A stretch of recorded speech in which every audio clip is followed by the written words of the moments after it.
Okay, and so it begins. Let's make sure the chat still works. And the bot also still works. I see that kappa there. Are we being received? Are we both loud and clear, and also not too loud?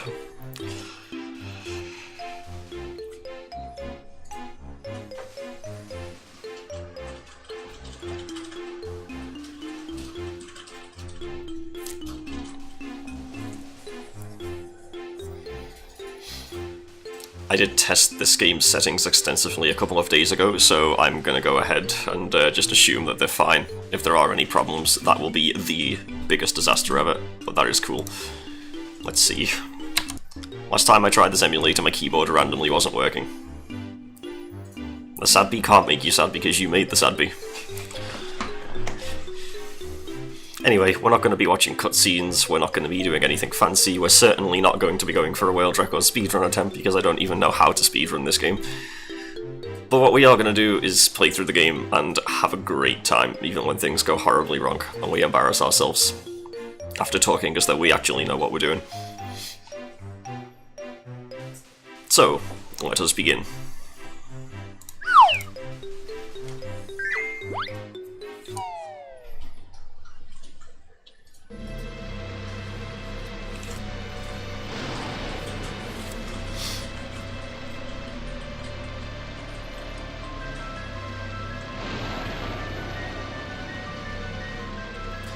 It's not letting me skip. Okay, now it's letting me skip.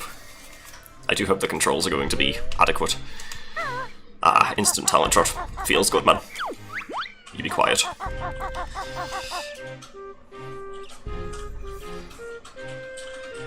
This game is quite loud in my ear. I think I'll turn it down a little bit.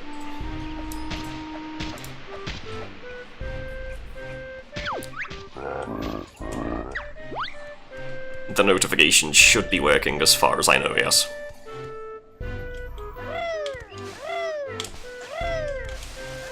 Although I haven't tested them today, specifically. This is still a little loud. That'll do. Hopefully audio balance and everything is okay over there, yes. Must ask, despite testing.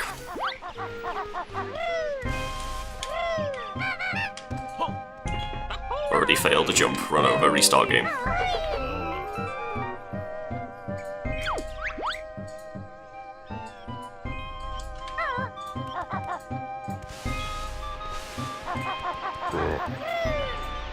So there's nothing of interest to do here, yet. I could go and talk to Cheeto for no reason. Let's just move on. And let's see what colour potion we get first. I hope it's blue just to get it over with, because blue is annoying. Jam Jars does have a pretty awesome voice, I agree. Definitely gets the point across.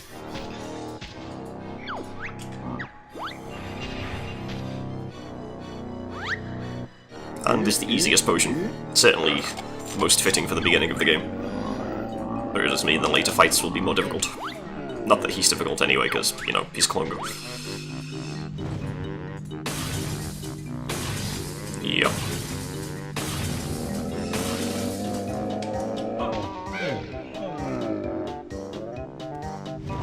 Banjo knows this is a casual stream.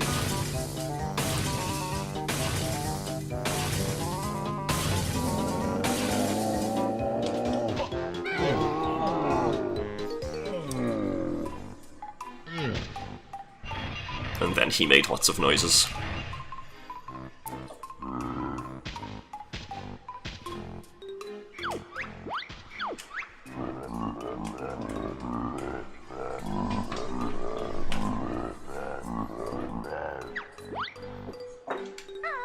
You'll notice the textures seem to be fine for me, and I'm pretty sure that's entirely down to me not having an embedded Intel graphics chip.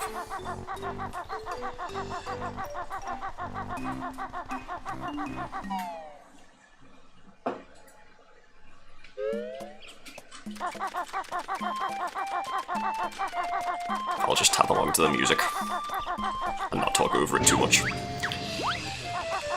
Collect some stuff, max out on stuff. At least stuff is easy to collect in this game.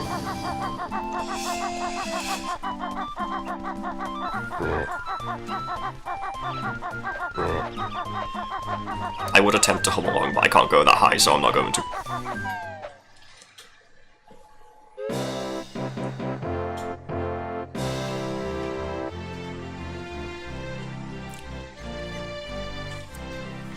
It is the room of the throne.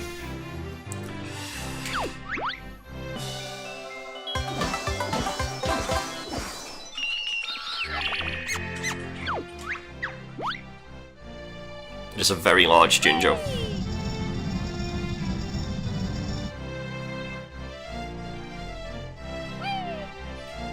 Some nice emulator camera angles going on there.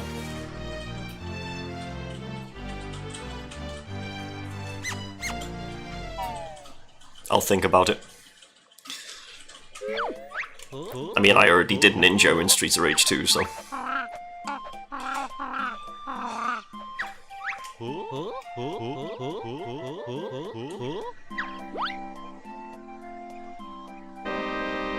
I can't imagine myself shouting a high-pitched Jinjo for King Jingling of all Jinjos. Please let me skip, please.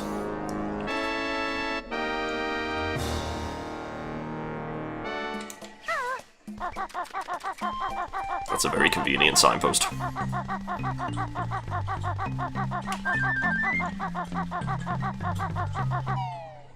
I think we're full up on crap now.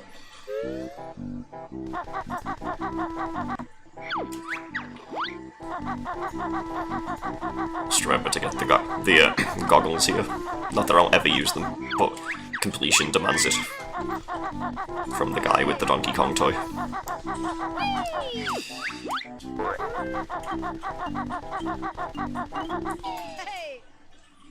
Them shadows.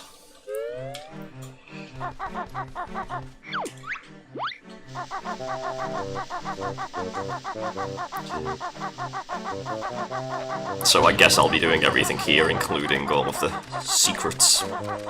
Not the ridiculous secrets like the cheats, which you have to just know. But I'll be doing the stuff like the stop and swap eggs, and the ice key, and all that good stuff. There is our first Jinjo. Jinjo! There we go.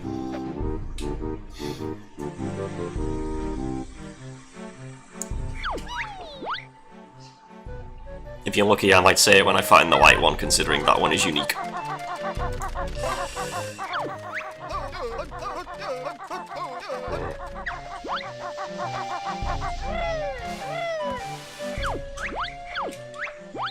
Yeah. Only food purchased at McJiggy's, etc, etc.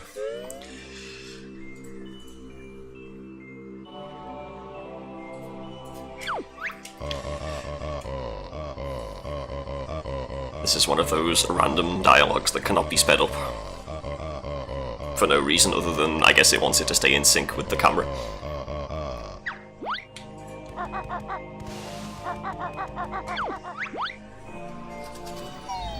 Hopefully these jigsaw puzzles look okay. It's the standard issue. With the right hand side being black, along with the smaller parts. That's not a big deal.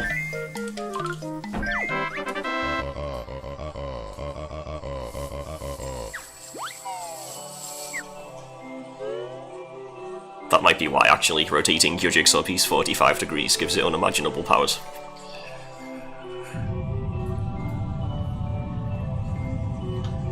Why didn't we think of that?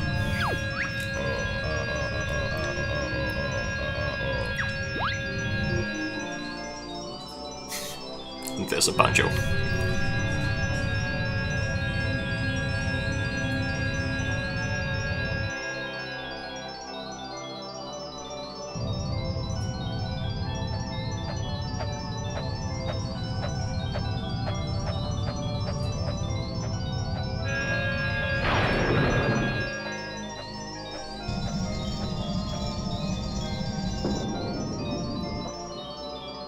magic is so mighty and powerful that it delicately opens the door for us. Cool beans. Wow, I did not just say cool beans.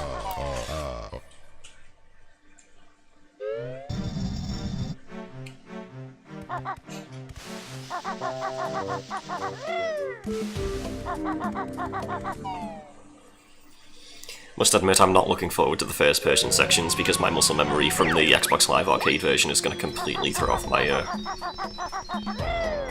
my playing skills here. I was supposed to land on that Jinjo and failed. I almost missed it twice. That would have been awkward. This is the first level, so it shouldn't be very hard.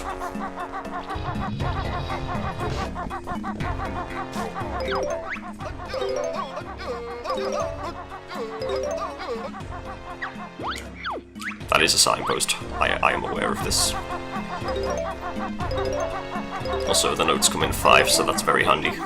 As is the whole, you don't lose everything when you die. That's also quite handy. Here's our first new move. Top tier move from old Jam Jars.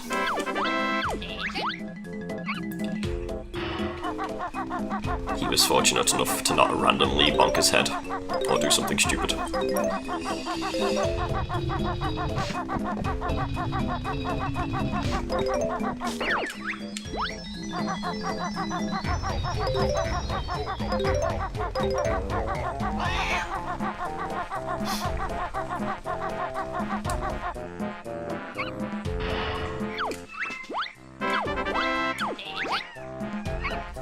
Now we can do all of the first-person sections.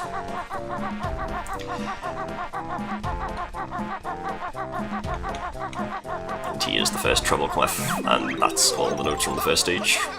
So hard.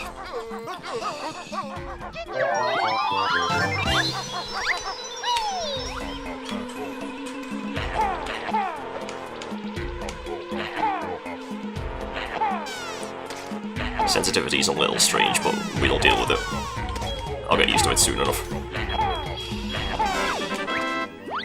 Gonna go ahead and skip all those puns before things get out of control.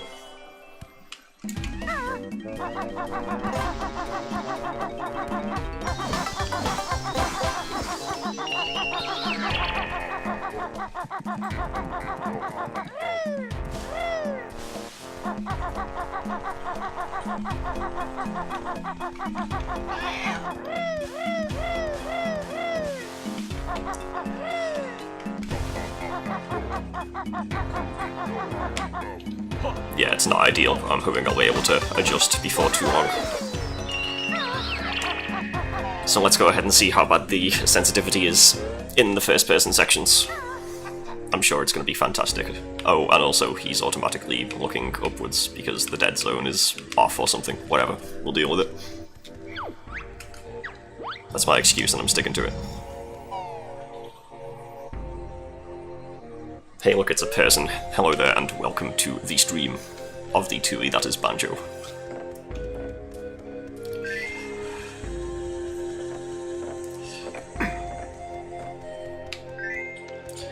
So let's just kind of randomly walk around while we get used to the dodgy controls. And pretend we know what we're doing.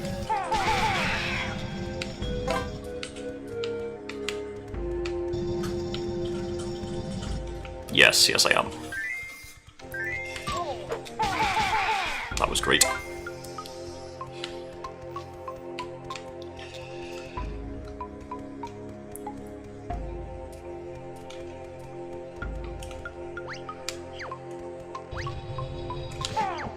Wow.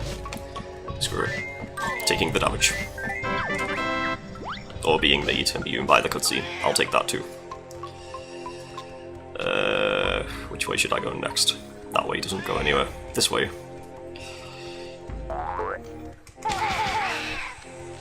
I keep instinctively trying to press B, even though I don't have that move yet.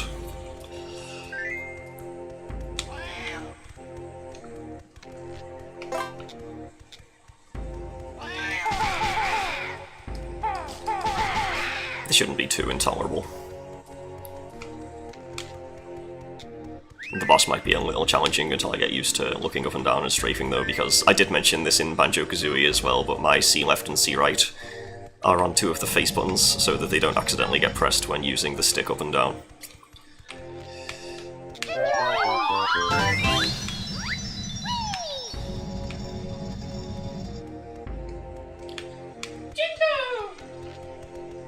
So now we just need to get the 3 in here. And then we're good.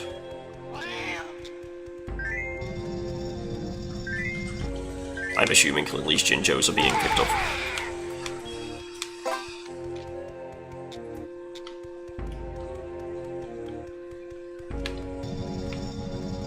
There are more than 20 statues in here, but you only need 20. I don't know what the quickest way is, so I'll just choose one arbitrarily.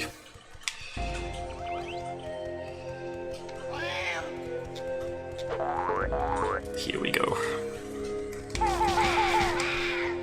So here, regardless of which door opens first, the first one you go in is always the slightly sacred chamber. Even if you go in the second door that opens first.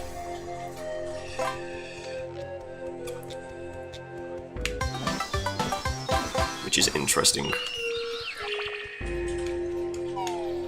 Going into the door furthest away from the golden eggs first is beneficial because then you get a few extra seconds on the gold eggs for the boss, which is what I'm doing here, even though it makes no difference because it's not like I'm going to run out of eggs.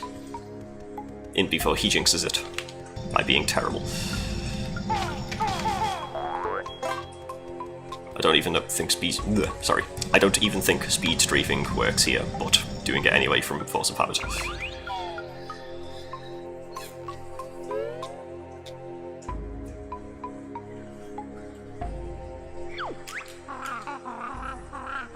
There's some more text that can't be sped up. I shall sip some water in the meantime. Because you need to know exactly what I'm doing at all times. Hopefully my sarcasm is apparent, otherwise that'd be pretty awkward.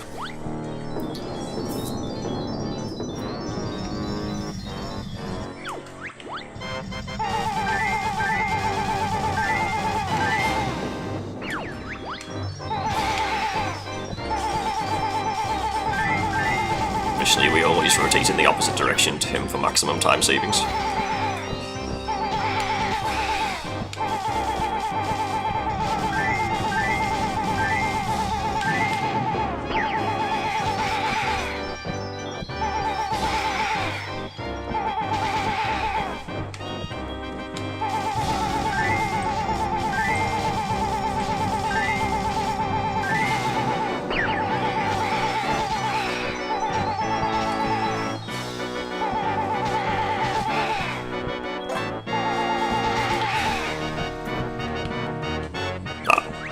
Wasn't very hard, and I even did it before the gold eggs ran out. I'm gonna hide behind here even though there's really no reason to because his damage is pathetic. Just like one thing. Okay. Now we can get out of here. If we can find the exit.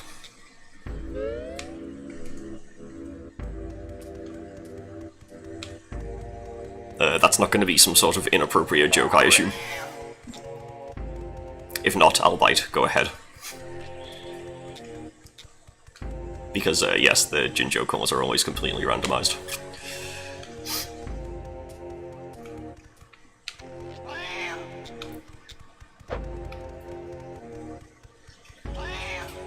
Wait, that's not even the right way to go. Wait, yes it is. This will work. Let's pretend that was intentional.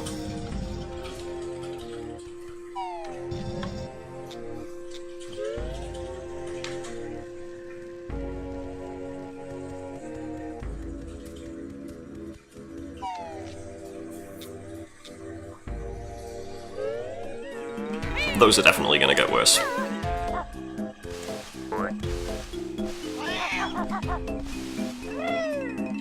So we'll do this, and then we'll get Mumbo over and done with so that we can fly up there and such.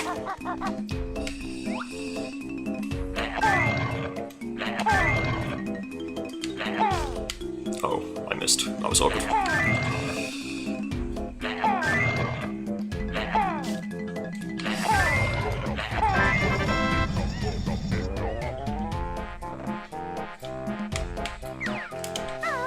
What's wrong with that description? I think that description is perfectly fine and accurate.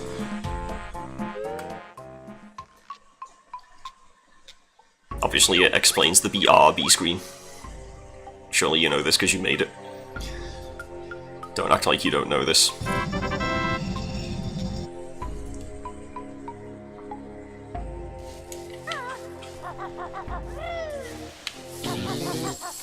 See, there's a bee sound. Bees go buzz and stuff.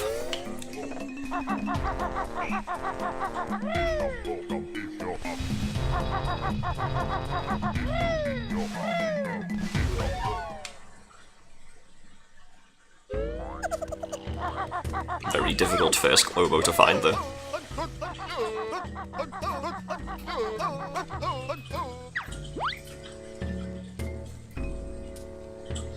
The only time Mumbo sleeps in the game.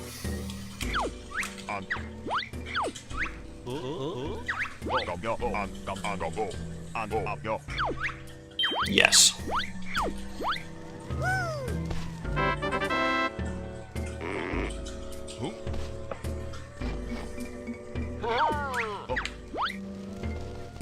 This Mumbo doesn't have very much to do here, so we'll go ahead and get it over with.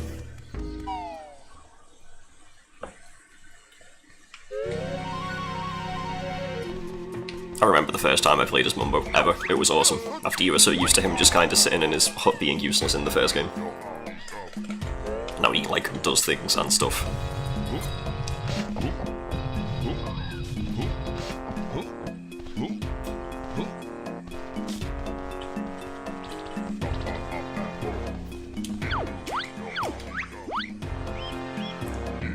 Obviously he was very helpful, but he helped in a somewhat lazy fashion, given that the most effort he ever puts into anything is when he's sweeping all of the leaves out of his house.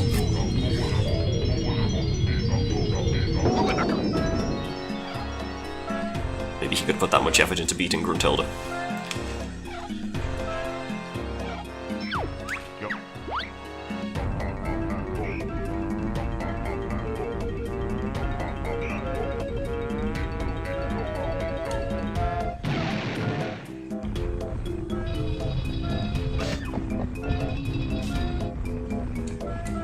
I think it's pretty cool that you can use this statue to get into the treasure chamber early, if you know what you're doing.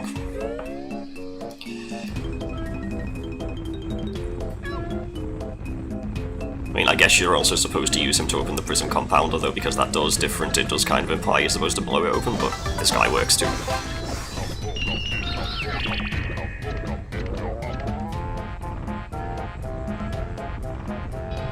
Here we are.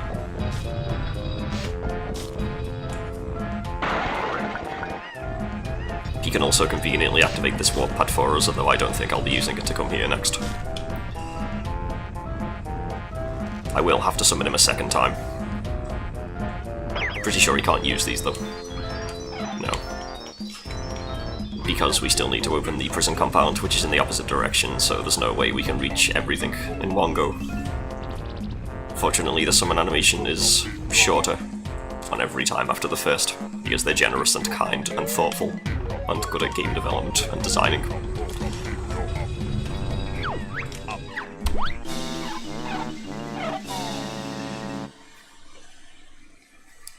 That failure jingle.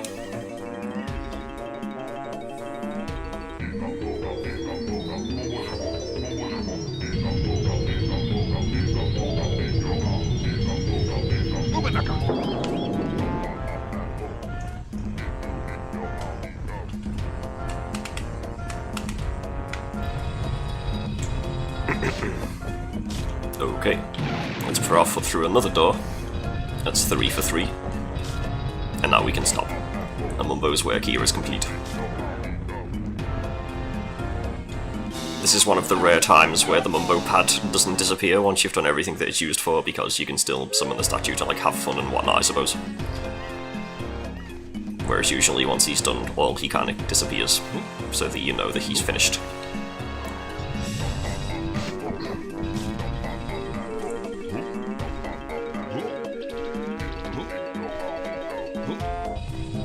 So while we go and get Banjo, let's think about what we should be doing next. We've just revealed the fly pad. Let's do that first. We can grab a couple of things with that.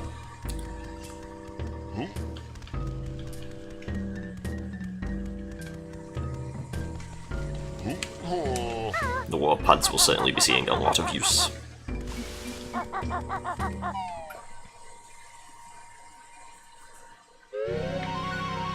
This is where it turns out I somehow forgot to hit the pad because I'm just not paying attention or something.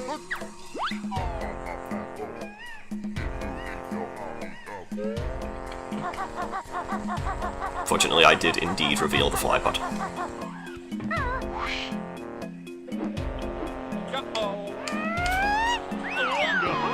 Do this one first.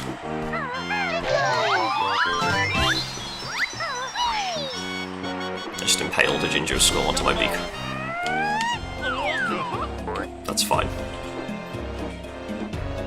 And then we'll use this for this because we didn't get the grip grab yet.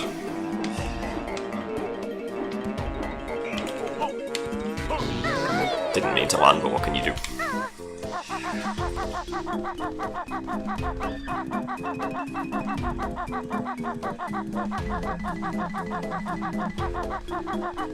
So the game seems to be running okay now.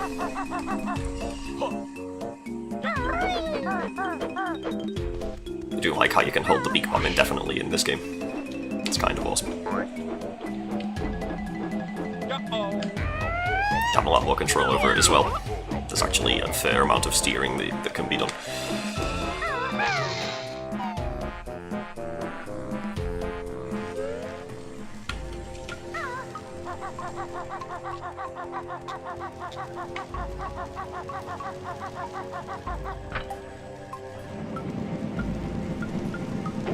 That's a strange switch. I wonder why there is bones on it.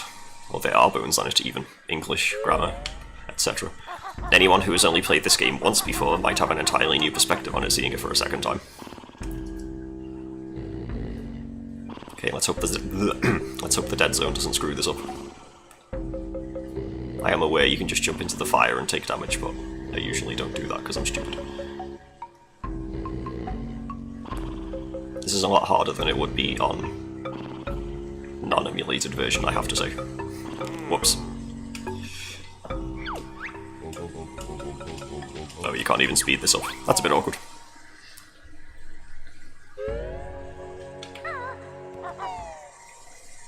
I will try not to fail miserably.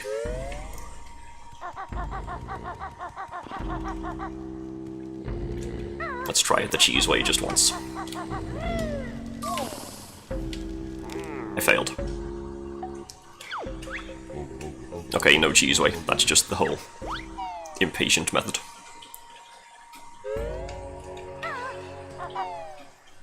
I was a little short because I hit the fire a bit too far to the far side. Right. Let's hold it perfectly still. This is like the minimum amount of the dead zone I can get it without it not even registering. Hence the term and such. You can save a bit of time by standing still and then jumping though, the rest of the way, because it's only standing on the stuff that makes noise, so if you jump straight up and then go forwards, that's fine. There we go. That should not be difficult, but the emulator makes it so as punishment.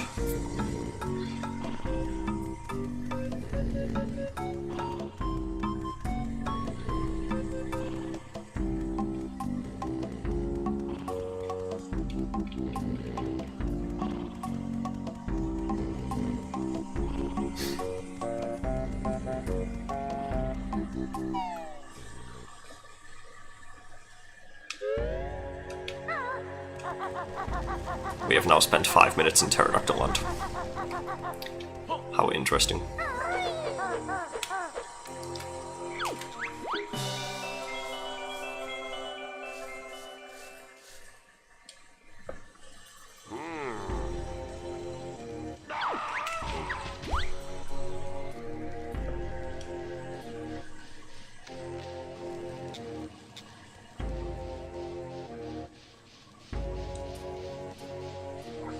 He just kind of runs while flashing a whole array of different colours.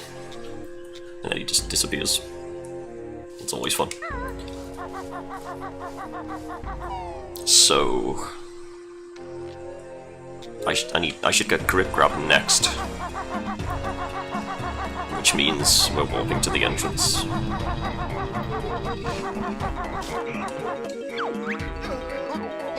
Yeah, walking to Wombas was probably a little bit more convenient actually, but it's too late for that now. I'll have to live with my mistake for the rest of my life.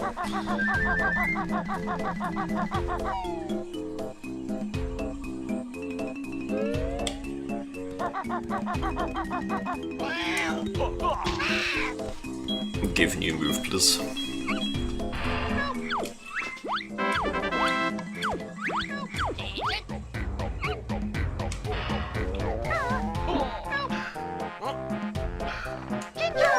I know, right? Same here, all the time. Let's get this stupid snake out the way.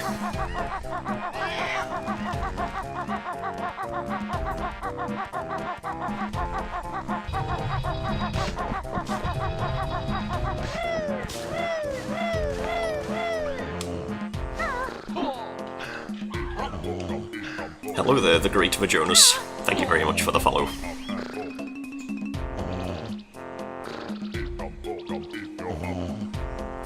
I just looked away from the screen because there was a flashing light in the corner of my eye and I thought it was like a spider or something. Fortunately, that did not make me fail.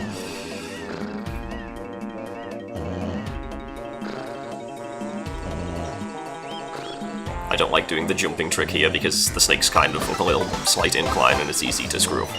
For me. There we go.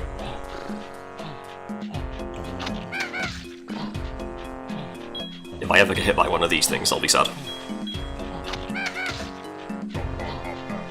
These are muscle memoried firmly into my brain. And then he immediately runs off. I pressed B slightly too late there, I was going to peck out of it. So, since I'm here, I could do the stony things now, I suppose. We just need to do the tournament and the, opening the prison compound. Although I haven't been to the prison compound yet, but that's fine. Oh, yeah, and there's also the honeycomb at the start. I should do that before I forget. Yeah. Yes, please.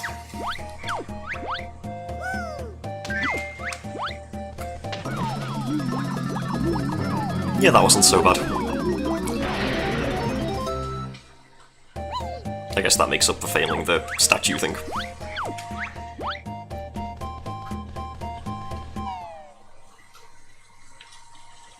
Now we get to walk like we're absolutely asking for a fight.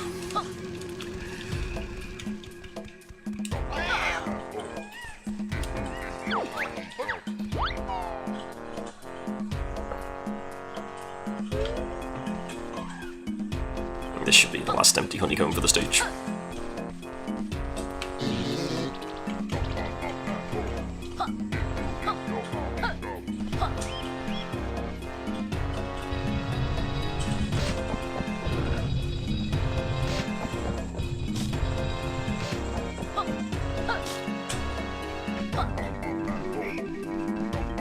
Indeed, he's walking like he's someone from Liverpool or something.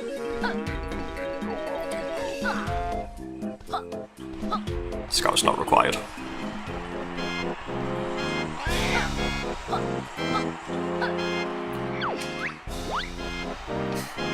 Yes, exactly.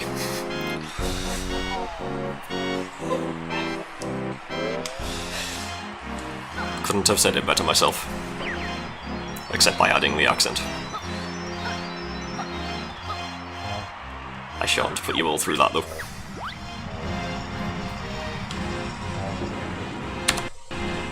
I'm gonna save state here, not because I expect to lose, but because I need to do so every so often in case it crashes, which does happen very occasionally. In the interests of time.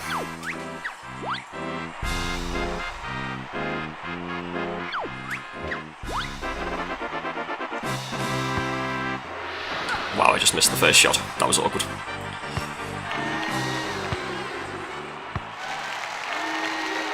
This feels very slow, I have to say.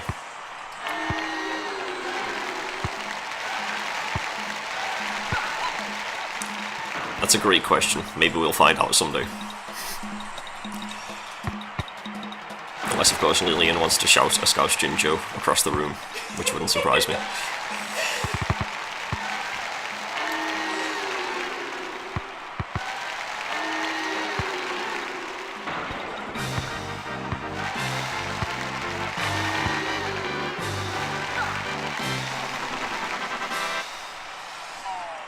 Scored more than everyone else combined, that's a good sign.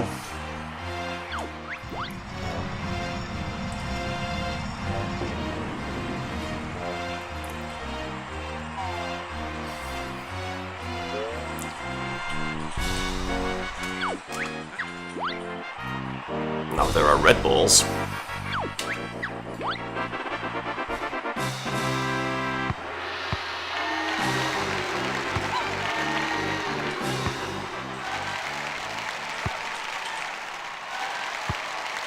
Which naturally means they're a perfect fit for the red guy's goal. So let's go ahead and do that.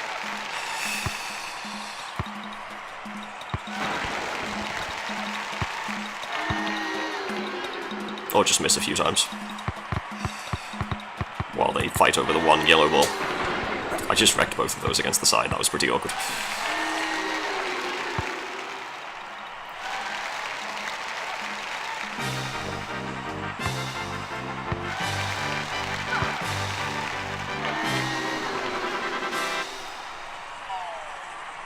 Smashing success.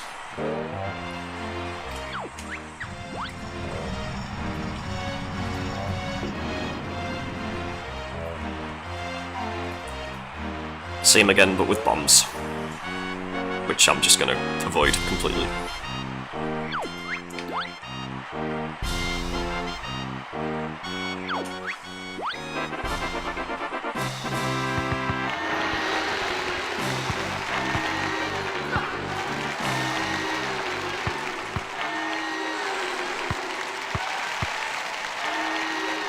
Said I was going to avoid the bombs, went straight for one. Also, I appear to be losing. I'm not a fan of this. Why is the yellow one doing so well? Is this just pure RNG with the ball spawns? The yellow one is doing pretty well, honestly.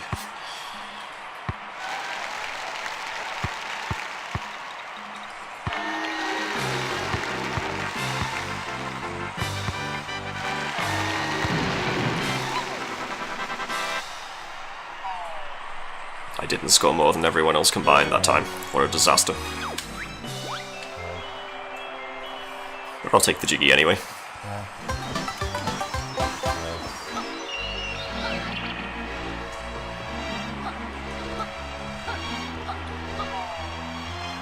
Now we just need to open the prison compound. And then we're done with the Stony for about 6 more worlds. Thank you. That went, I guess I should say, better than expected. The first 2 were good, the second one was a little close for my liking. But I made a decent comeback.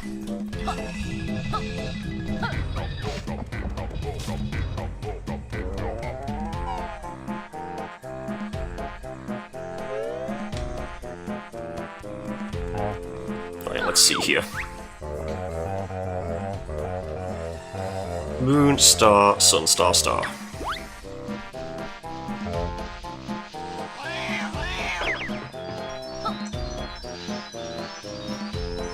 Moon, star.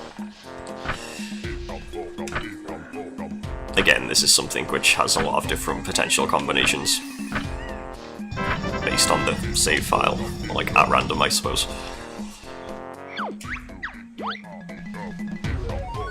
Now I guess we'll move up here as the bear. And then I think that's everything I can do in here for now after that.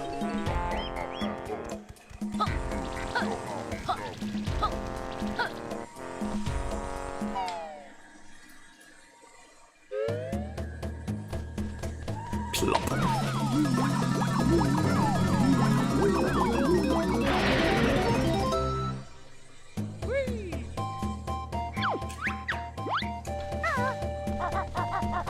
Thanks, Wumba. Bye, Wumba. Let's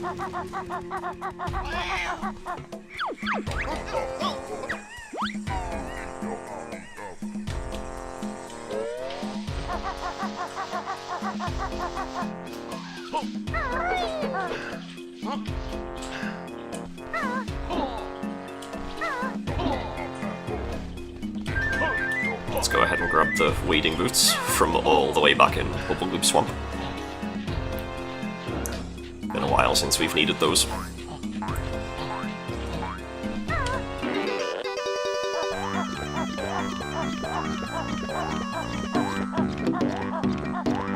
Now with an even more hilarious animation.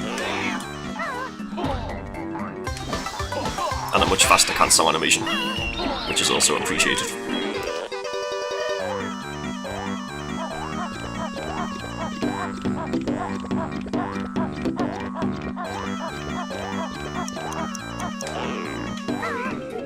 Now we'll go and get the page.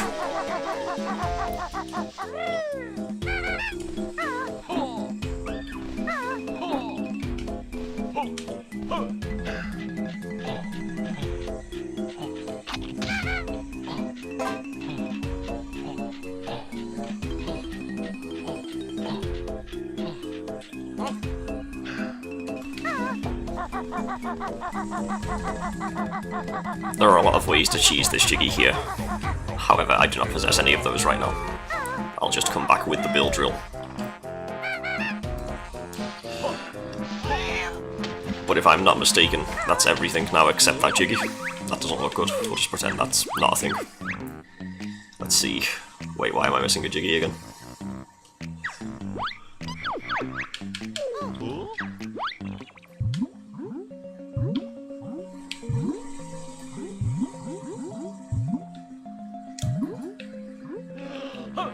Is this something I have not done that I should have done, or am I just being a moron right now?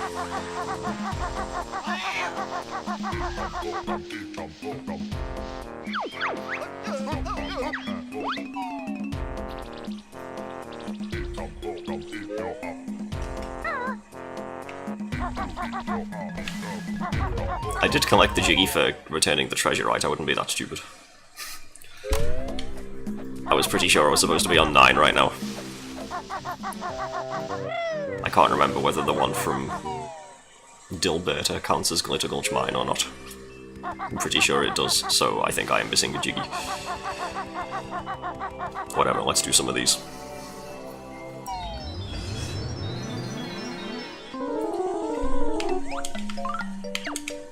That's not where I wanted to put it, neither is that.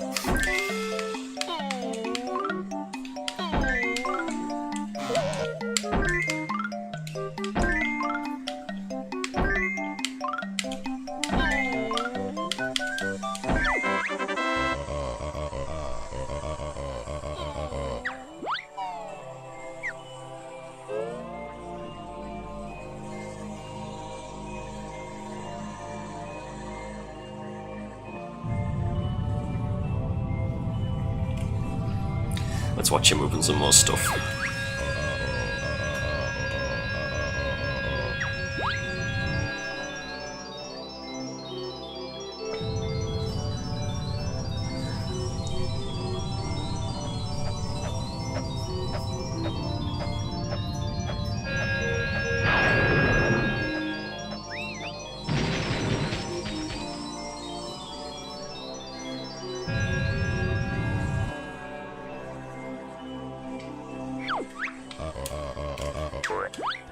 Yeah, go on.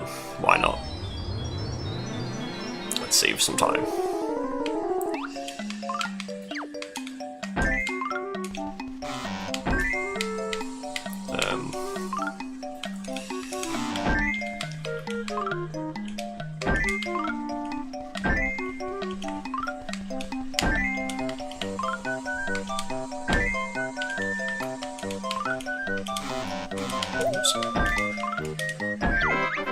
That was fine.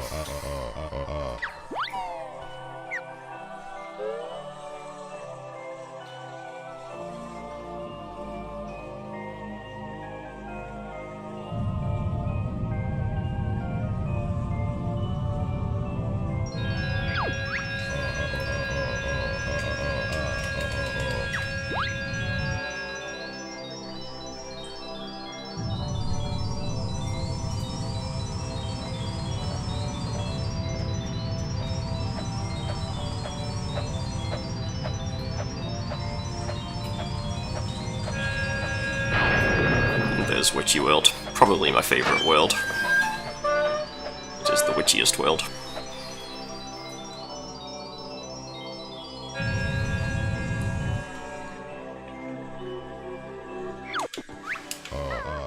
And that's all we can afford right now, so let's go and do some other stuff really quick before we proceed.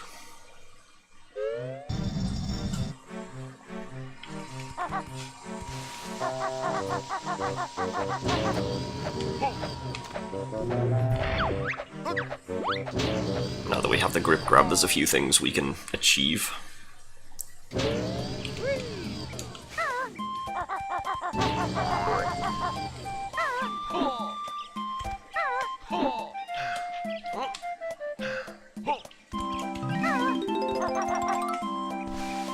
That treble clef being one of them. It's a nice little note boost for the early game.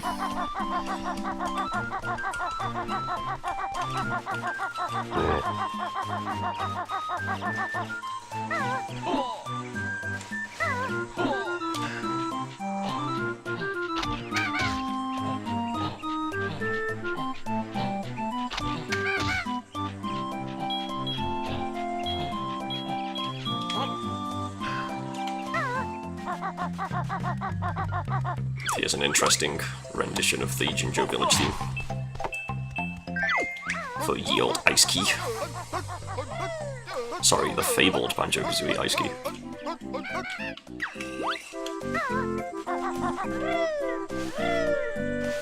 Many secrets.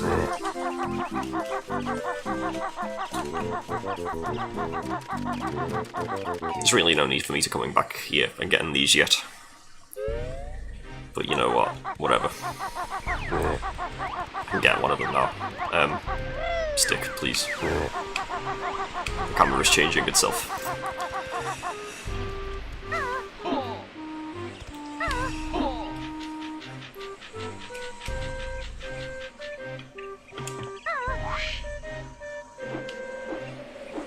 So I'll collect this now, but I guess I won't bother handing it in just yet. I'll just do them all at once later. Even though it's against my usual gameplay style of doing everything as early as I possibly can.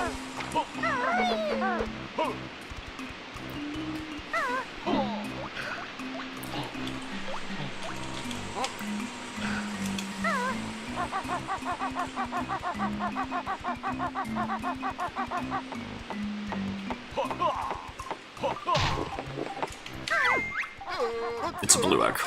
How worthless, we already have 100 of those.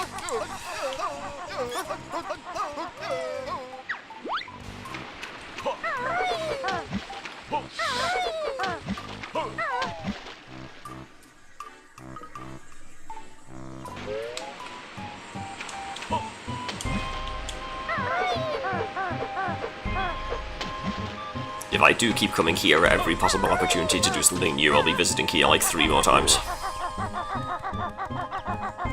Let's hold off on that for a short while.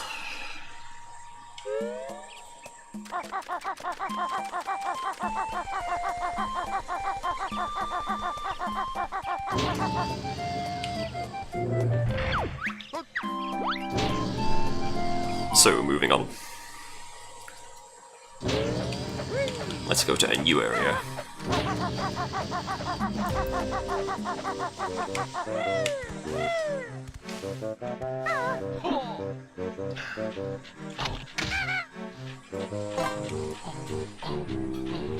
Apparently we have been streaming for 49 minutes right now, which means if this was Banjo-Kazooie, I'd have just finished Clanker's Cavern and would be on my way to Bubbleloo Swamp or thereabouts. Just for comparison's sake. Failure.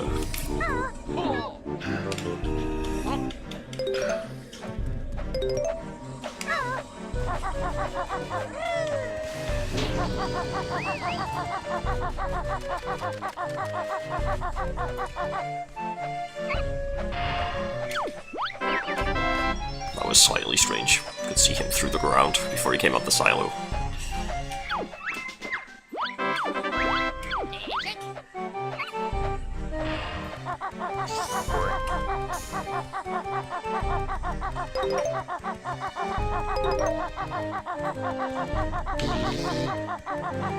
And with that, we can get the first 2 health extensions. So let's do so. Best music.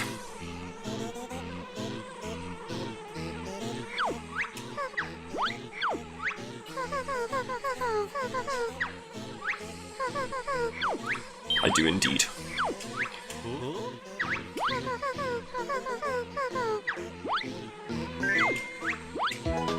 That jiggle though. Anyway.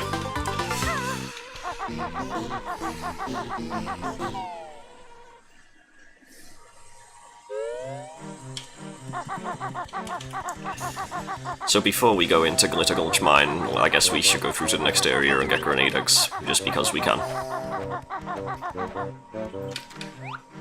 I will then use them for Old King Cole.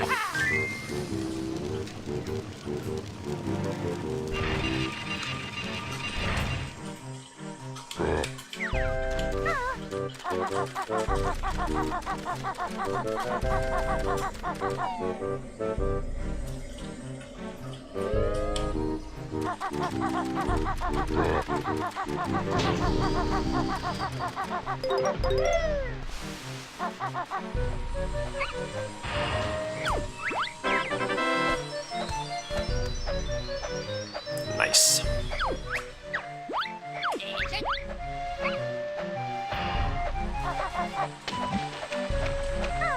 Nope, the detonator is still mandatory for anything that has a fuse.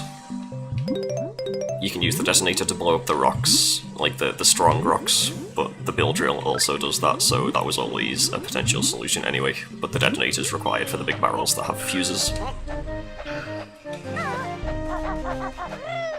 I did get all those in there, right? Because I kind of stopped paying attention as soon as I started answering the question. Anyway, let's briefly go in here just to get this dialogue out of the way.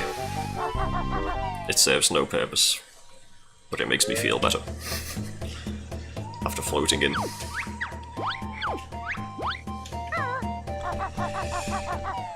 I do not have the Mega Globo, fancy that.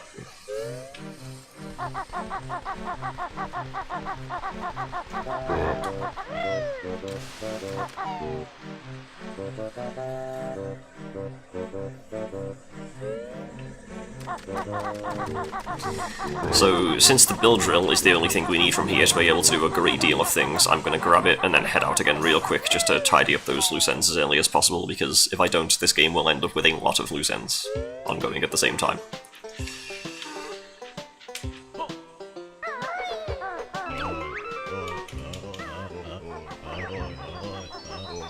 So let's do that.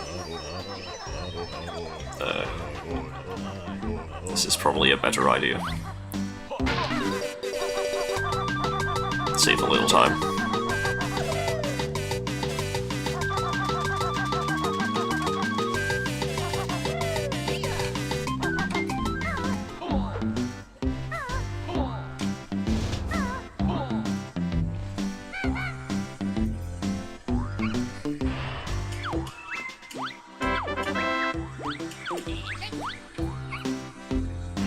The bill drill is this game's version of the Beak Buster, used pretty much everywhere, continuously.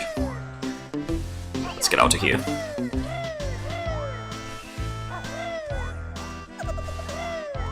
And make use of our new ability for a couple of things.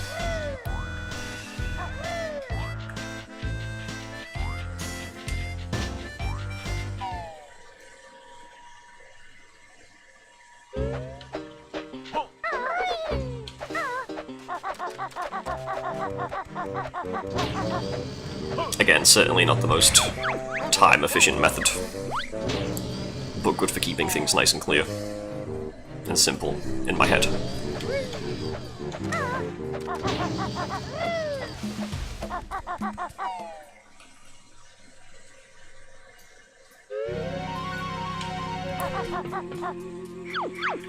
To the prison compound.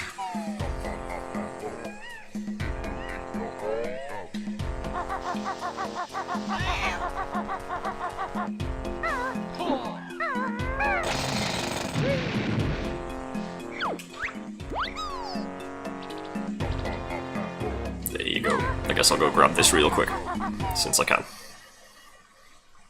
Incidentally, I've just realised I should have come here after doing the rest of the stuff I wanted to do, because then I could have used this shortcut back into the stage, but I didn't think that far ahead.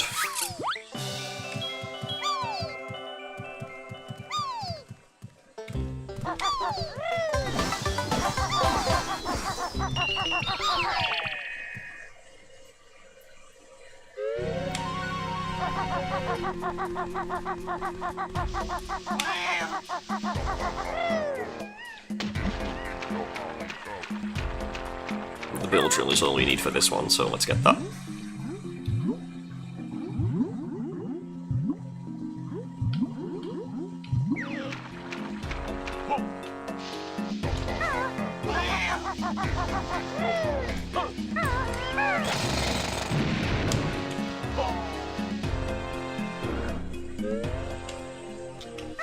Which part of Cuckoo Man did you forget the build drill in? I cannot remember.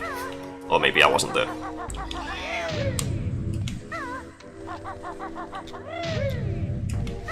Let's hit the correct one last, because, you know, why not? You can cheese this in a lot of ways, one being simply waiting until the clockwork kazooie is a thing.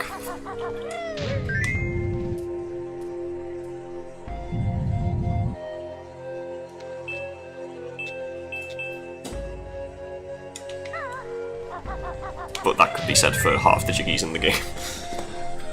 Clockwork Kazooie OP.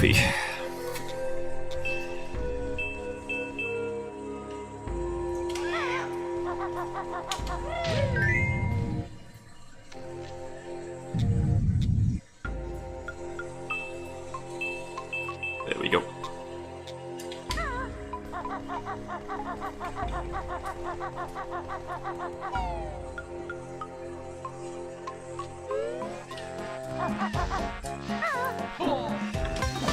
Very good.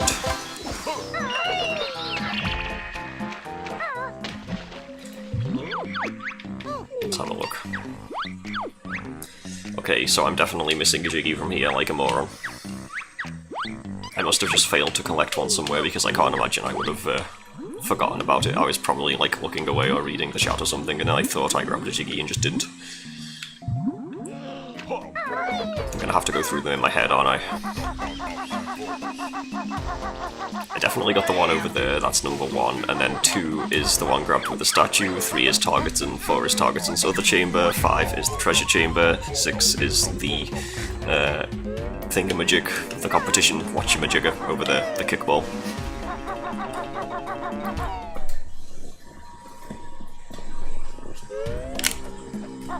And then I stopped going through the list. Don't want that, that's a massive waste of my time. Time for another trip to Spiral Mountain, although while we're there we can also hand in our first 5 pages.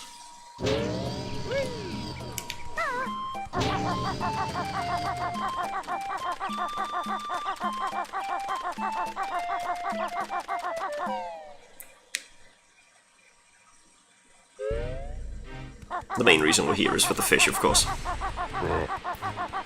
It's very convenient to get out as early as possible.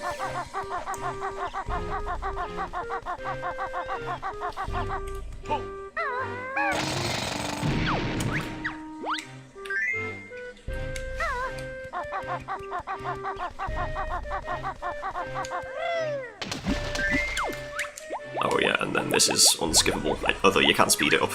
It's pretty random.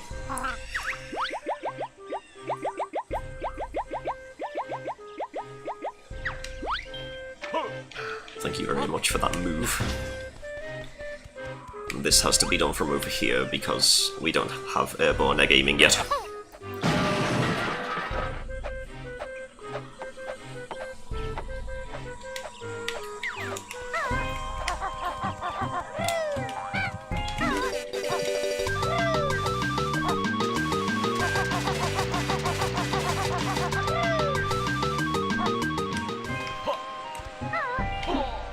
Let's go ahead and grab that.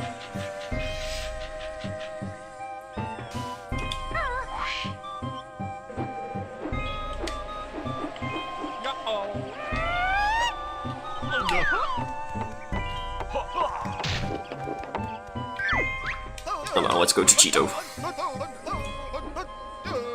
first visit to Gruntilda's lair since the last game.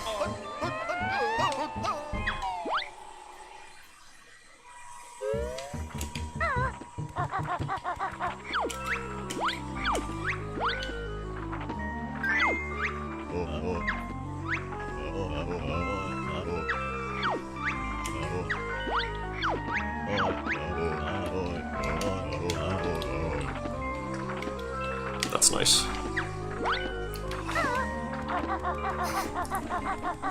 He says, desperately trying to leave the menu.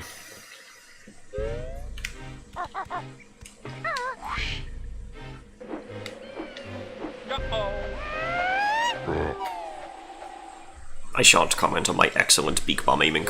I think it speaks for itself. I shouldn't have said that, it's going to be terrible for the rest of the game though.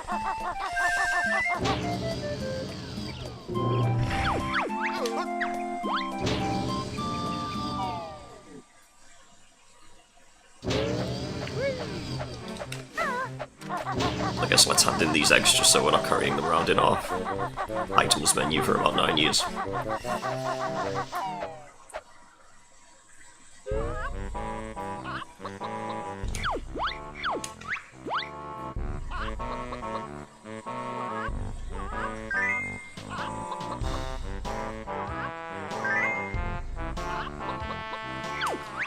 Take your time, Heggy.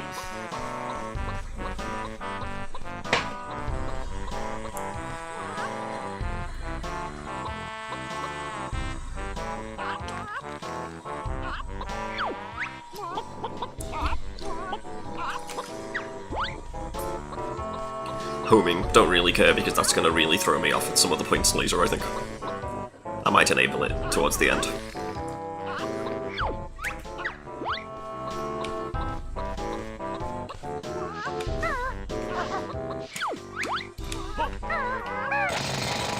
Let's reveal those for later. We just need to come back with Hatch for the last egg.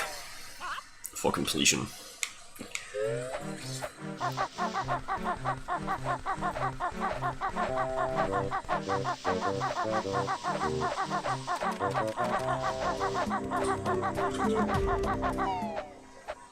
To the cheat chamber.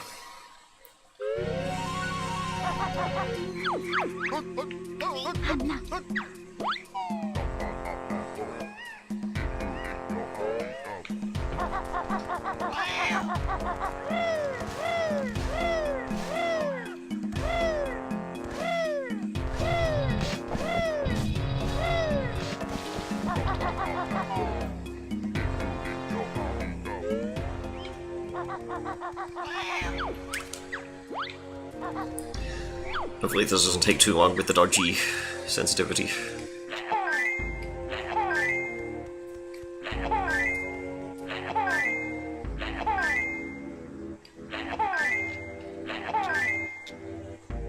Nah.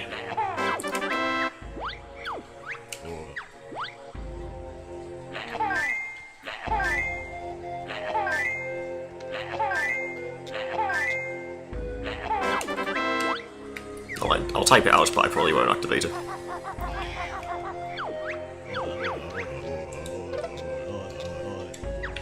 There we go.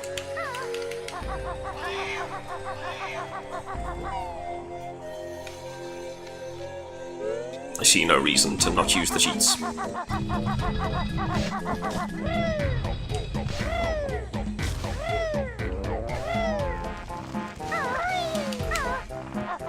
I'm gonna intentionally ignore the warp pad very briefly just while I have a look over here. No, as expected, I did in fact pick up that Jiggy.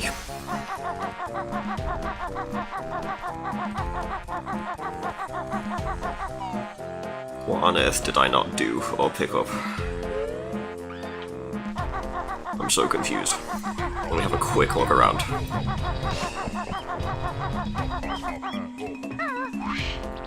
I distinctly remember grabbing the one in there. I definitely went up here. I grabbed the one from behind here, yes. Of course I did. I'm not that stupid. Whoops. That wasn't supposed to happen. Okay, so if it's not the one in here, then I genuinely cannot remember what have not done, and that's really awkward because it's the first level and I know exactly what I'm doing here. It's the curse of the stream striking back.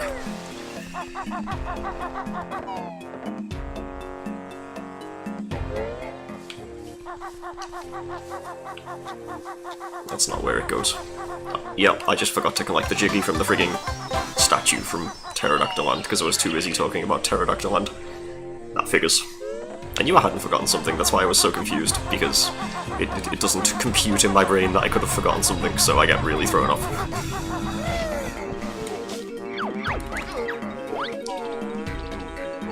That was pretty stupid. Good job this isn't that speedrun.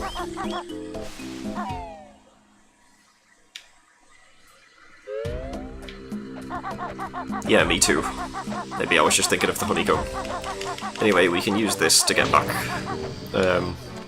I could have used the prison compound just now, but I did realise a few minutes ago that I forgot to get the Jiggy just outside. Oh, sorry, the Jinjo just outside under the rock, so I'll get that now before I forget.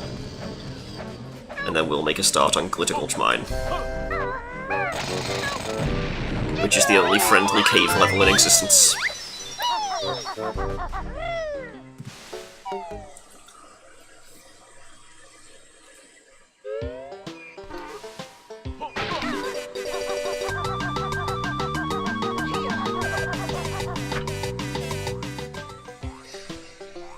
Start by doing the Jesus jog all the way down this stream, since the button's right here.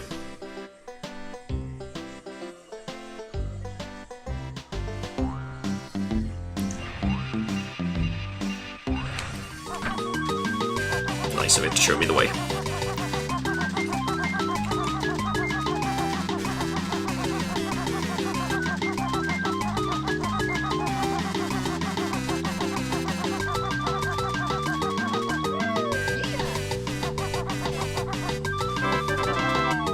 Plenty of time left.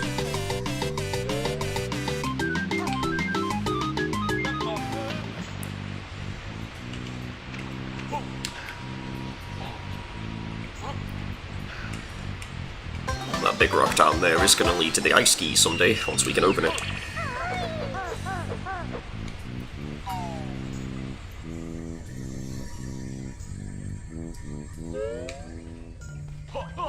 I must admit I don't know the way through here, so let's hope for the best. I did pick up the fast swim and the extra air, so we're probably good.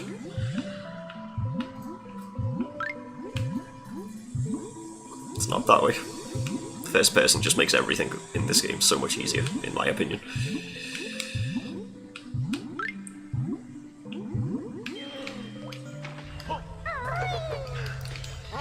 There are two entrances into this place. One of them I cannot use yet because it's blocked by a detonator shed, which I need the detonator to open, so I will have to go back out the way I came. But I could have entered it from a slightly easier route if I'd known what I was doing. Was it this way? It wasn't even this way, it was left again. And then, yeah, not that way, because that pipe is rotated. I need to not get lost and end up accidentally going to the other place, because, yeah, this is pretty confusing. Oh, I went down the dead end again. Yeah, anyway. This is going well. I'm already lost now, so that's cool. Let's go this way anyway, even though I literally just said it's not this way. We can reorient. Maybe it was this way after all. And that's what confused me, because I thought it wasn't a bendy tube, when in fact it was totally a bendy tube. Yeah, there we go. Glad that's over with.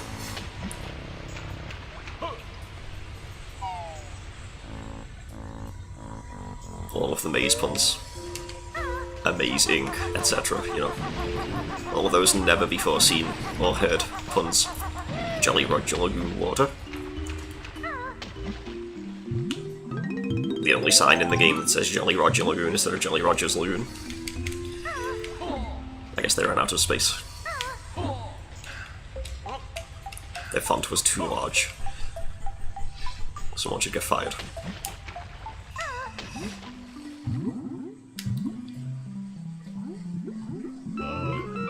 Everyone knows paper is really good in water.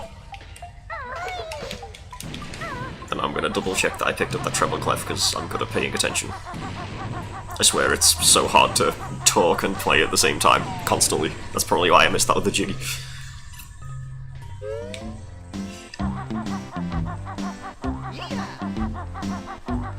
bait this, obviously.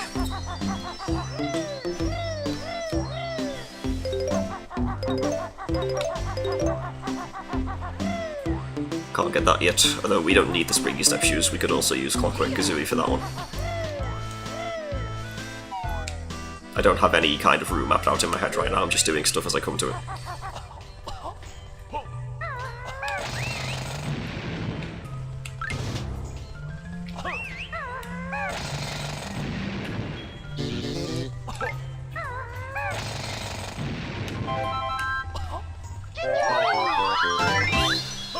At least we know there are no Minjos until Witchy World.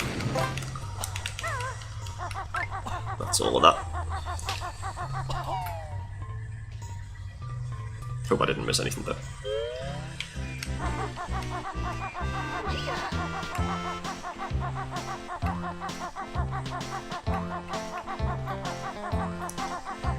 Now then, while we're here, let's grab Humberwumber's Globo.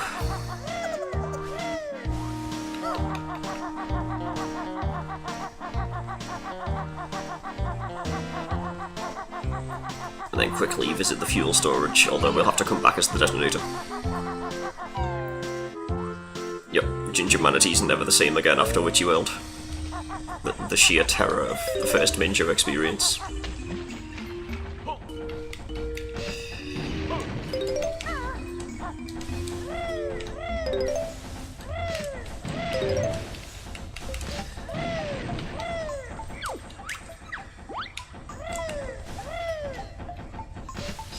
There are a lot of places to use the detonator, so I'll try to do them all at once, or as many as at once as possible.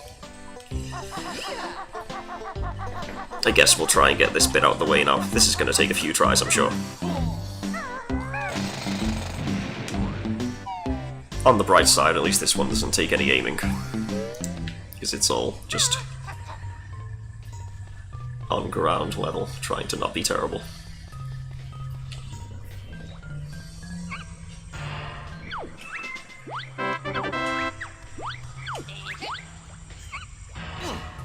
Get wrecked.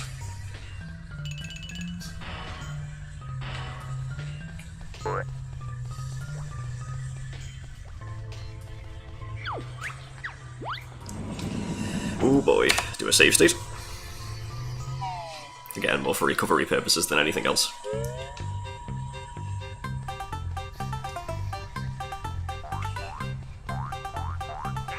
I still, to this day, have no idea what the best route through this place is. I still wing it every single time, and hope for the best.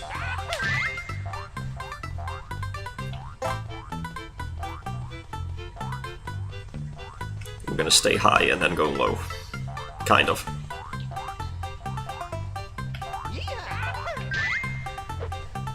While avoiding this kicking dude.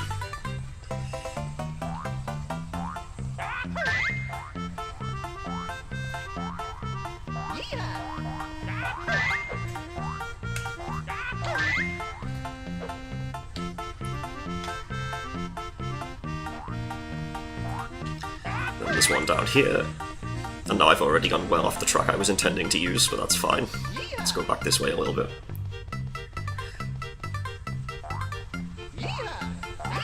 This is the one below that other place, so now I need to go this way. And then that means there's one here. Some up here.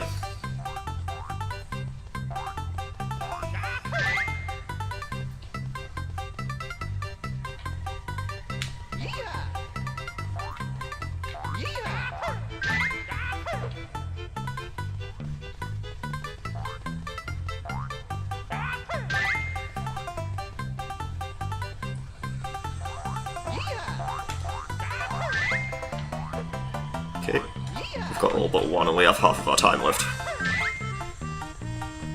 Now which one didn't I get? That's the question. I went this way, right? Yeah. Yeah, I did this. So it's not down there.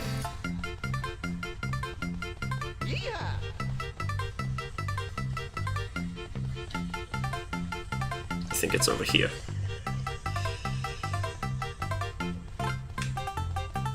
I went up there, and then I came around here. And then where did I branch to? I think I went that way, didn't I? Maybe. Maybe? I've done this. Ah, I heard it.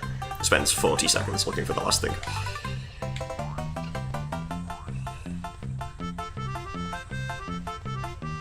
This. Oh, it's that one up there. Okay.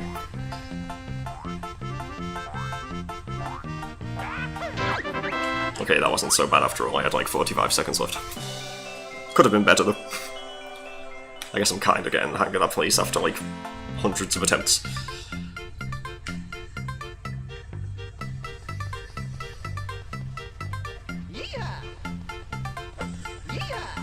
Even more impressive, we'll be heading directly to the exit without getting lost.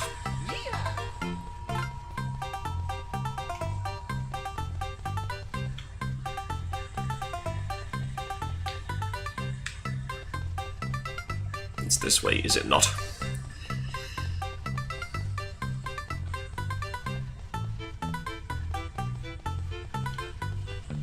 Huzzah. Well, glad that's over.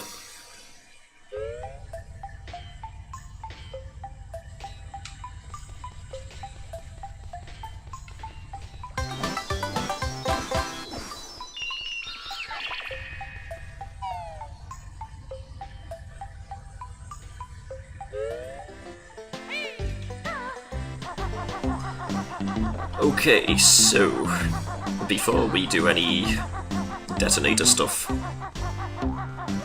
let's go to Mumbo's area. Right, we did that. That's the Toxic Cave. That way is where we came out of the mine. We can't do that yet. Just gonna follow the tracks. We need to climb up to the Prospector's hut, even though we've already been in there, because there's notes and some stuff.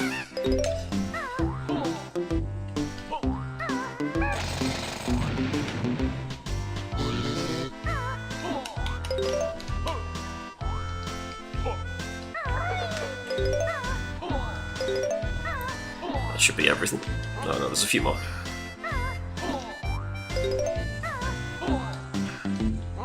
My bad.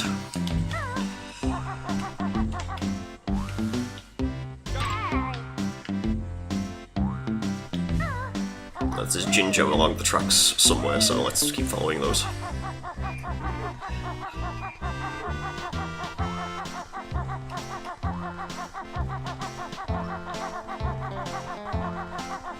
The Jinjo was not found, yet, but we can activate this warp.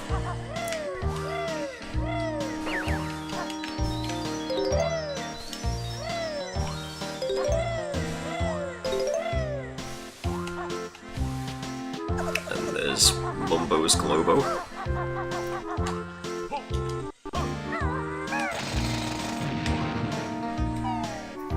Let's go in here, as I guess. Yes, that's what I meant to say. Oh hey, it's the white Jinjo. That's a free Jiggy once we come back with the detonator. That's pretty cool.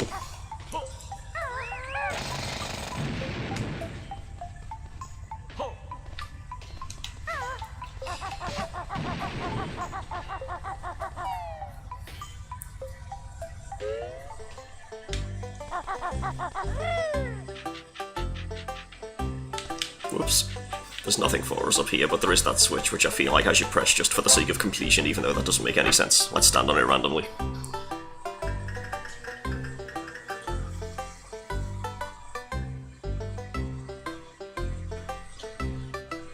That banjo, though.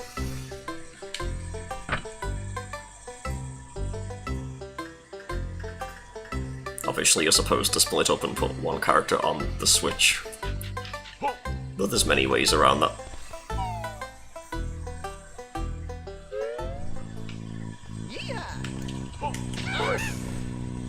This is a great opportunity to show off that lighting.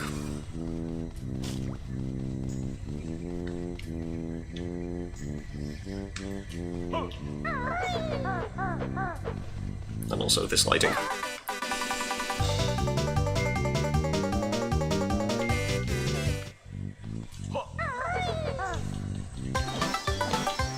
And the Jiggy's lighting too.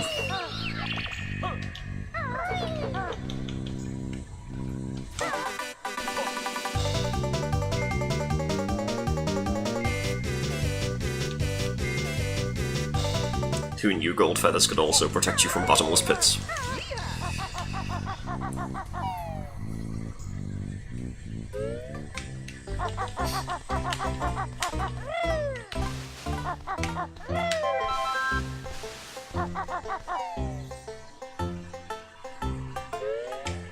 So, there's still lots of different ways to go in here.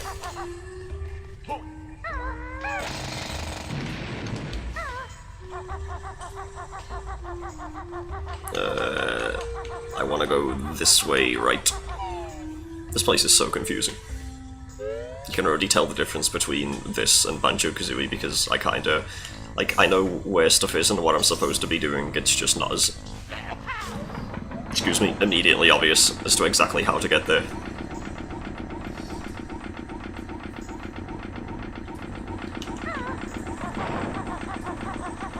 Almost screwed that one up.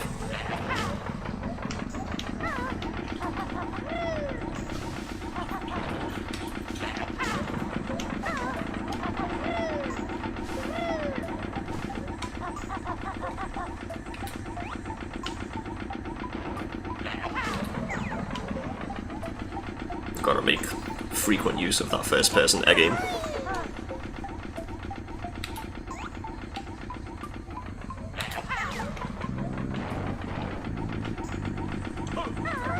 These sound effects are so good.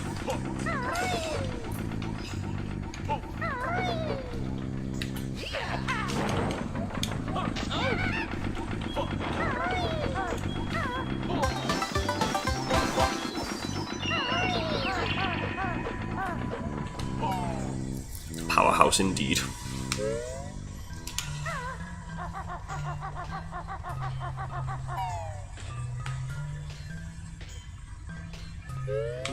Another jiggy in that backpack.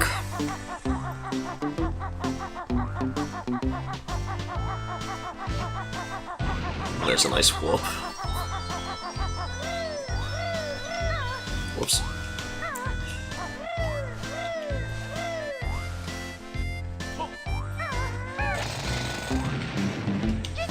Wow, that's 3 brown Jinjos already. And then we still didn't pick up the Jinjo along the mine track, so let's do that. I'm pretty sure it's just here.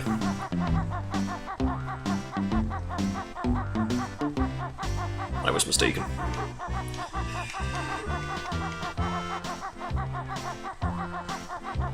There you are.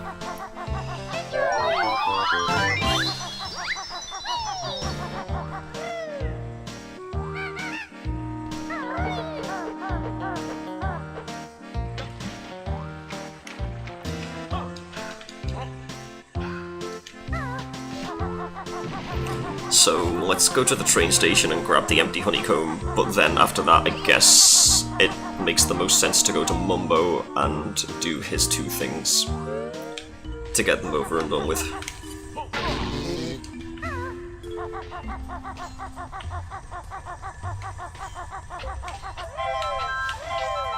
Let's get some gold feathers back.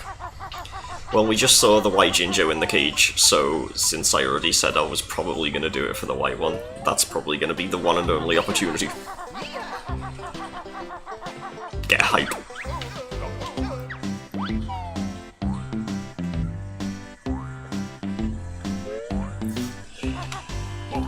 Or don't get hype, that's fine too. In fact, I'd prefer if you didn't.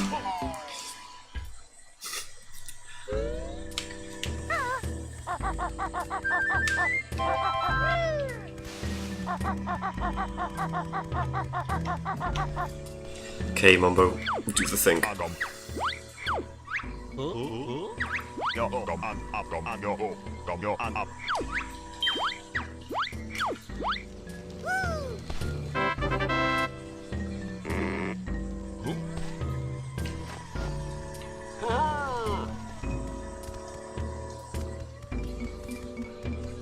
I don't understand how I can have possibly already left the station when Mumbo hasn't even levitated it yet. I'm on my way there to do it now.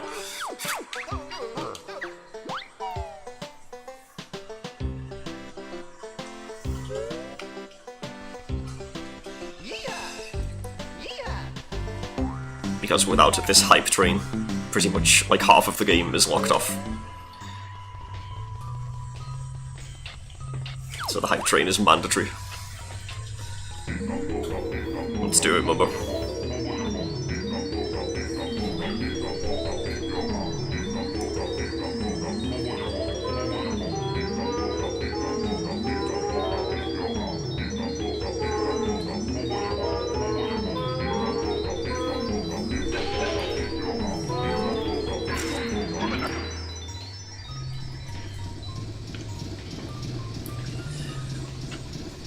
Train prepared. Now to go and do the other thing.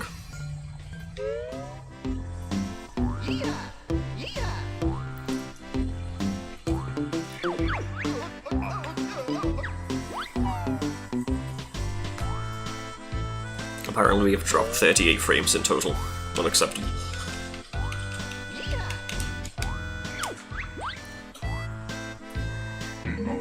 Oh god, here we go.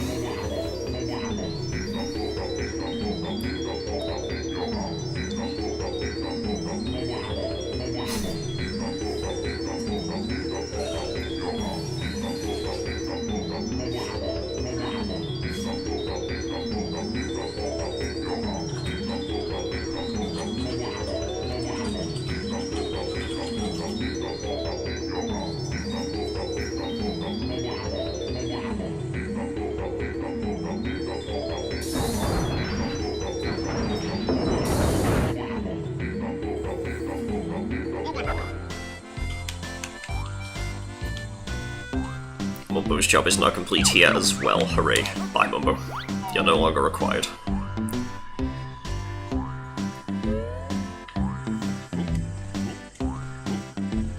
I am chuffed that you levitated the train for us, but that's all you're needed for.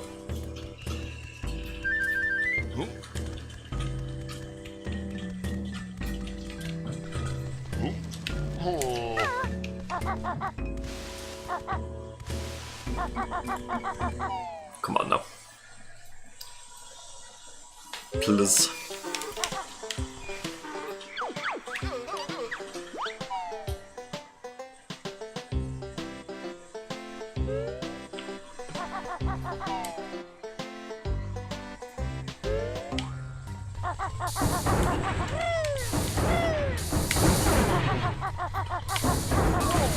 I ran too soon. I no longer care.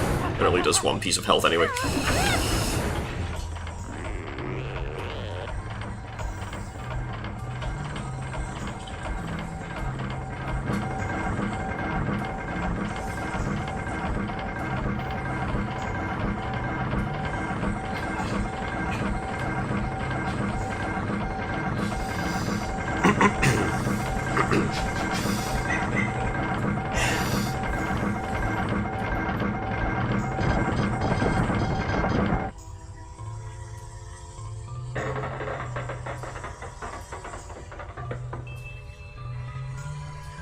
Three pieces, oh jiggy.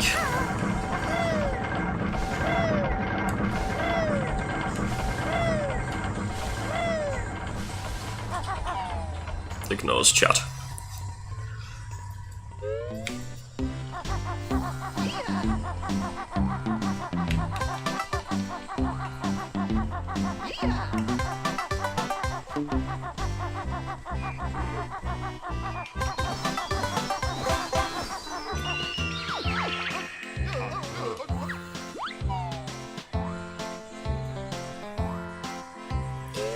Let's go fight the boss. Grenade eggs at the ready.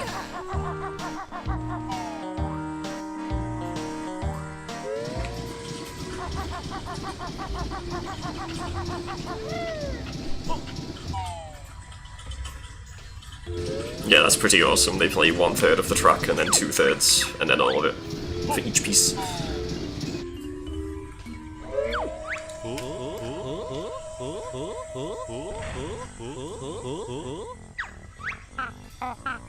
Maybe it's a jiggy.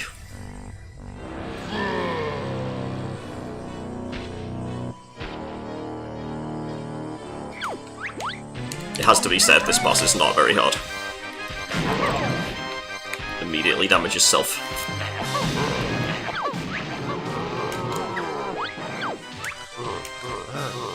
Especially if you come back later with ice eggs.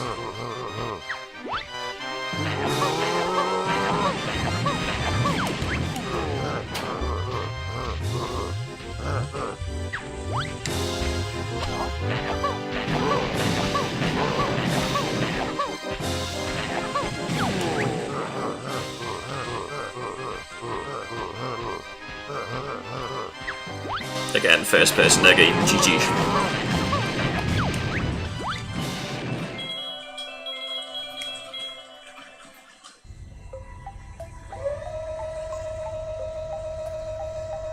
Do I need to prepare my keyboard for the essay question?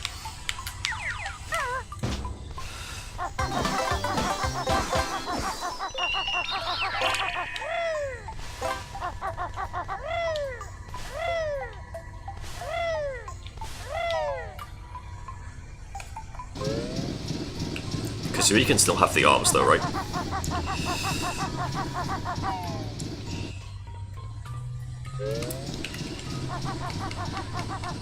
I guess we're gonna go and do some detonator stuff now because I can't think of anything else immediately off the top of my head.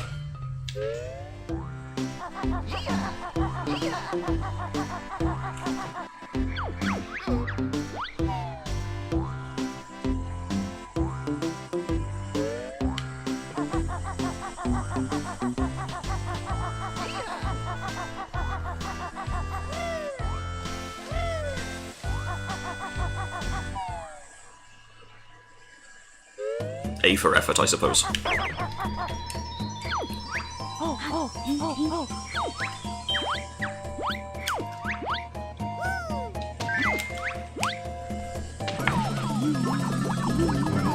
Let us jump in and experience some of the wondrous, absolutely massive magic powers.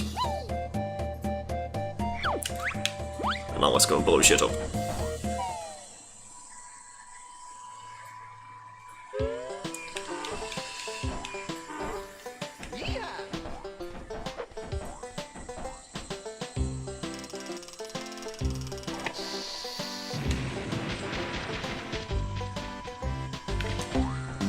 I could go in there and do that with the detonator if I wanted to.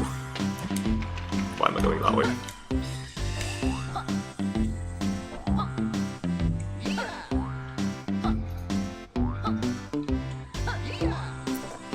So we've opened Canary Mary's prison. We need to do the UFO, the White Jinjo, mine entry 1. And I think that's everything?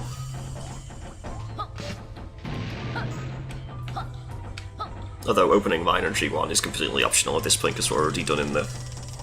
It would be bad to leave something unfinished though. I am not sure at all, no. However, it must be done for the greater good. I will hold my controller slightly closer to the microphone during the race so you can hear the epic spam. But only for a few seconds. Well, have fun with that. The Sorcerer of Peril is still in peril until we get to the other side.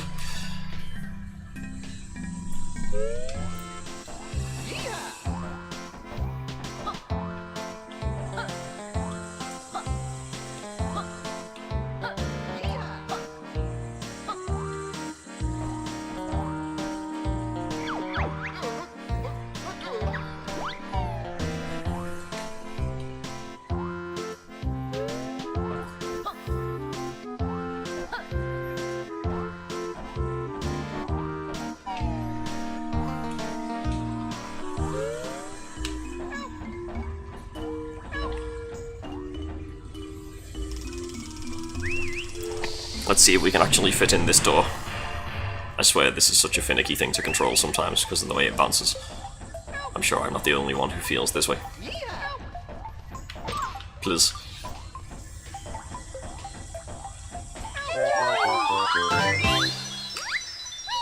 Hey, I got the White Jinjo. I will do the thing after I get the Jiggy, and then people can be happy and stop complaining.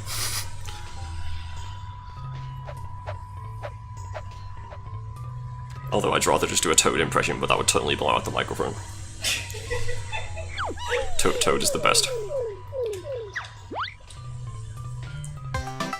Also, here's a fun fact. If the White Jinjo is the very first Jinjo you collect, you can save time on speedruns by not experiencing one of the cutscenes, because it plays a cutscene the first time you collect a Jinjo, and it plays a cutscene the first time you finish a Jinjo family, so if you achieve both of those things at the same time, you only get one cutscene.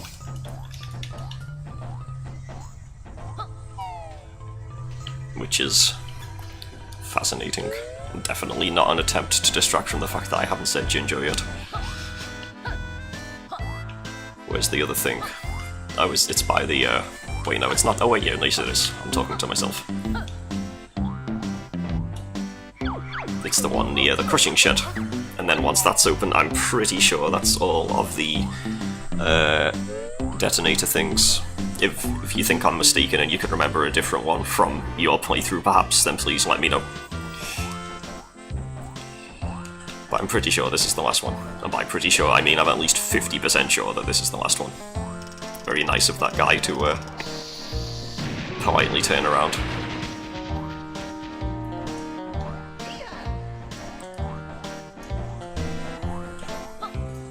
So we're gonna go ahead and assume that's everything for the detonator. Now we need to go and do Canary Mary.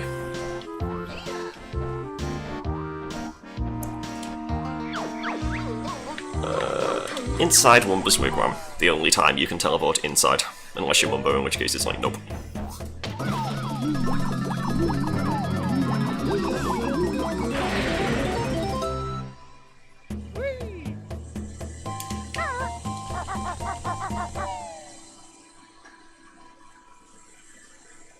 Canary Mary, everyone's worst nightmare. Come on, Goku land hardest Jiggy.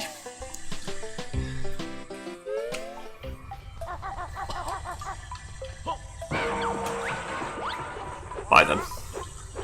Let's break some of these boxes, though I don't think there's anything of massive interest in there.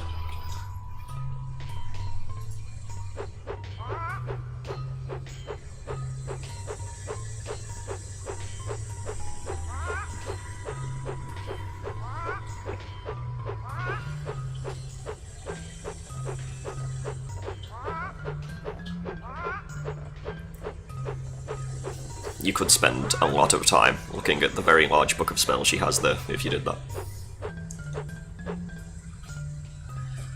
Well, here we go.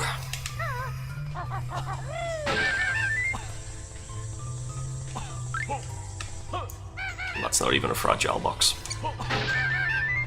Yeah, that's that. Beautiful tapestries, yes. Absolutely.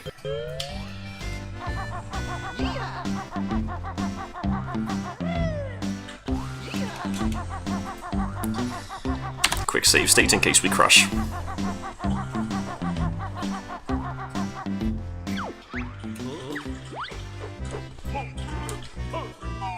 Hopefully the emulator registers all my inputs.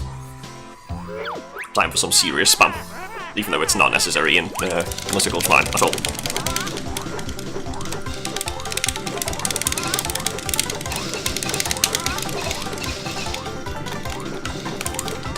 At least the music is fancy. And hilarious.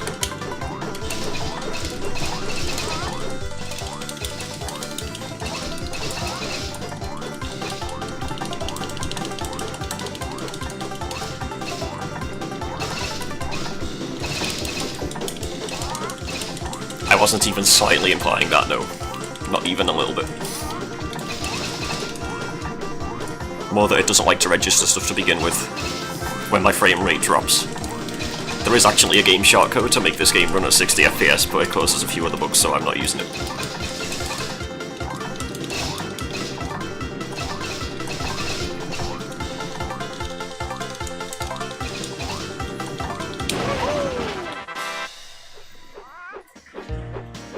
EZPZ.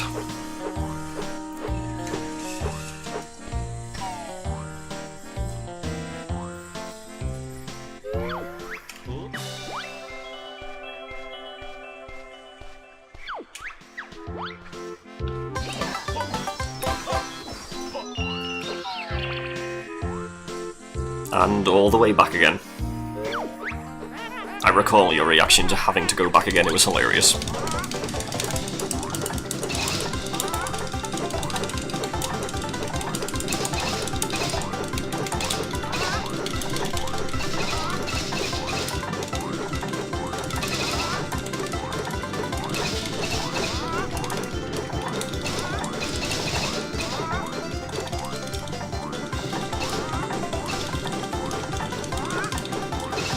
What is even left after this? I think this is pretty much everything. Unless I'm mistaken. I might be forgetting something stupid. Or I might have not collected another Jiggy somewhere somehow, but... I think this is about everything I can do. We're still missing the Jincho that requires the Jolly Roger Lagoon water pipeline. And we're missing that Jiggy there that requires the Springy Step Shoes, so that's 2 things missing, but other than that, I think we're pretty much good, honestly. I'll check soon. After this one. Once we get this page. For some reason I was about to say pagey. That is in fact a ukulele collectible.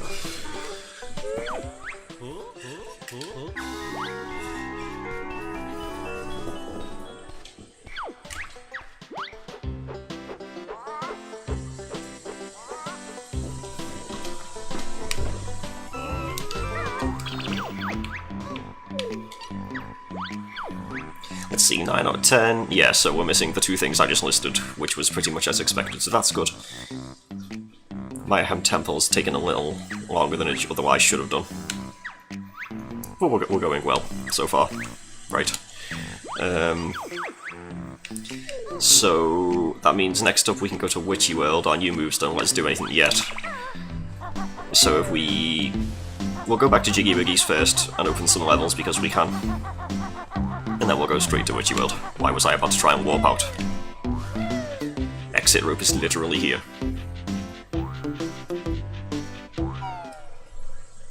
Let's see. Apparently now we've dropped 220 frames. That's interesting. Connection is usually fine here. How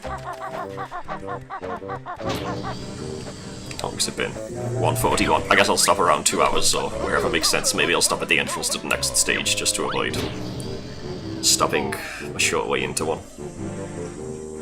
Also because it's late-ish for a workday.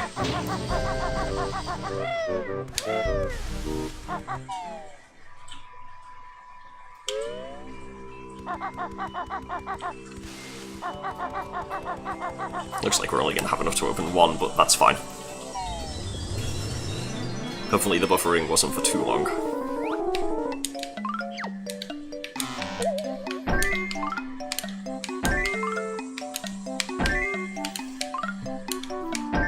I usually end up having to refresh streams after the first couple of buffers because otherwise the chat is like way ahead of my actual viewing experience.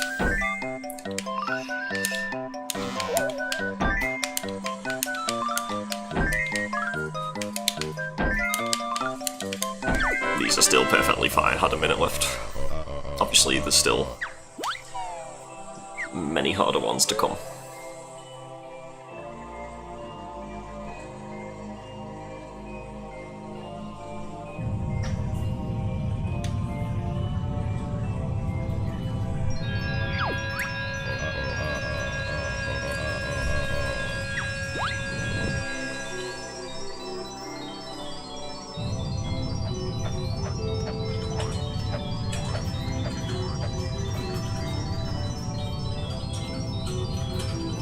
In the mines, it was a Jiggy and a Jinjo! Okay, they're done.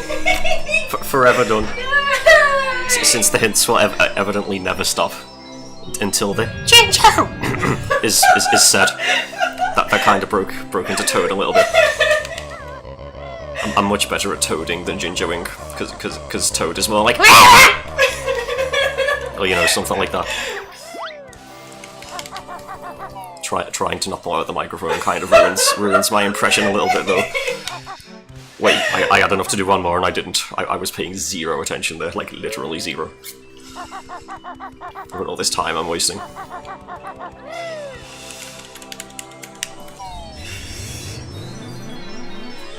Captain Toad in particular. That hello is just ear-vibratingly horrible.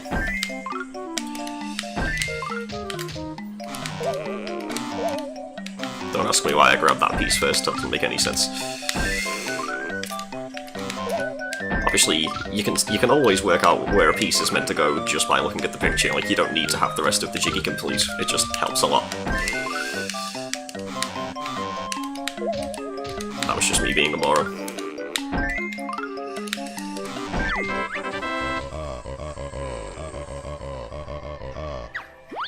I'm glad we have the white ginger out of the way, though. It's moving! What was that? That was the line that Toad says after "What's this icky paint-like goop" in Mario Sunshine at the beginning.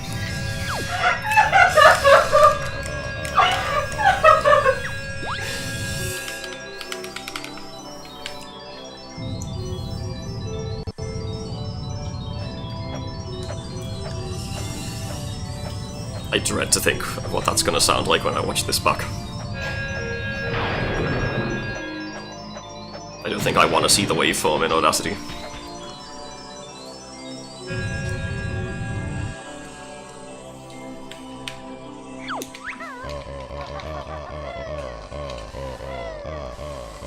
So, split up from Witchy World lets us progress to Jolly Orgy Lagoon, and then from there, Talent Torpedo lets us progress to the rest of the Isles. And I only mention that because having the Talent Torpedo lets us get most of the rest of the optional stuff.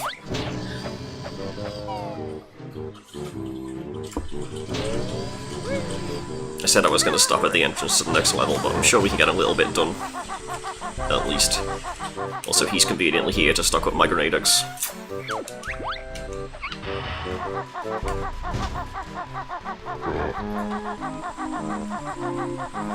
Best level, here we go. Let's have a great time.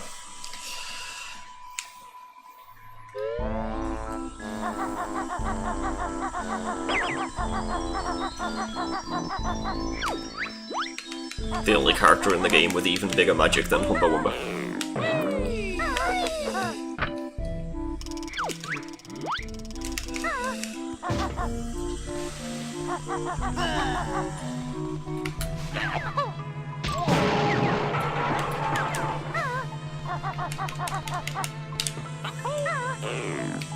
Agreed.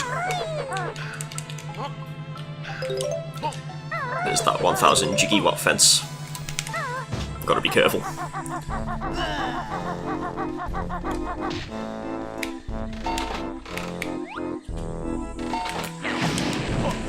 Oh, I hit the coin.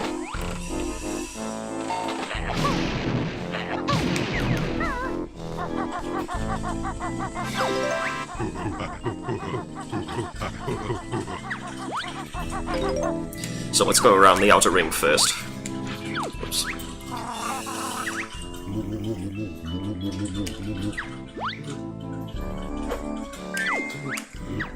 Sky's hygiene is about on par with the canteen at work, so I can't complain too much.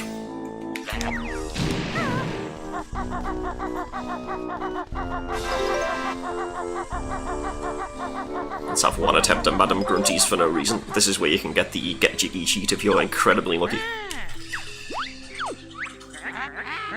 I was not.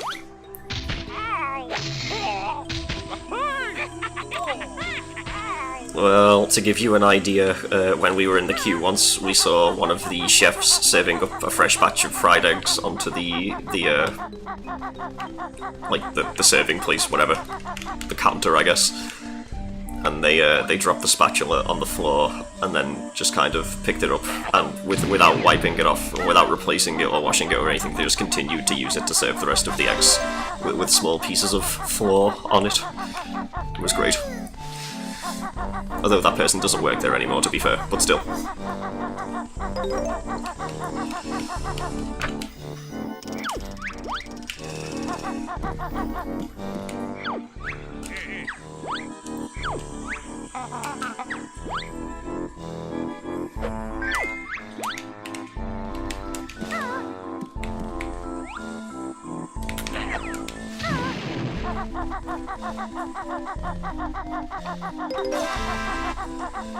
There's all of the tickets. Now we've made a full lap. Let's go and get split up. And then we'll get the ginger on top. Shenanigans is one way of putting it, yes. They also seem to have rather large temper tantrums quite frequently. I guess they weren't a fan of like the stress and high pressure of the role. Hello, MissFix53, welcome to the stream and thank you for the follow.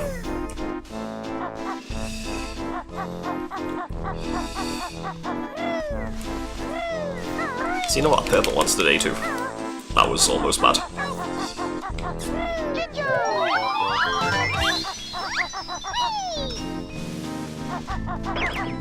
So technically we could fight the boss right now if we wanted. We just need to go and get the airborne egg aiming from over here, and then he will let us in.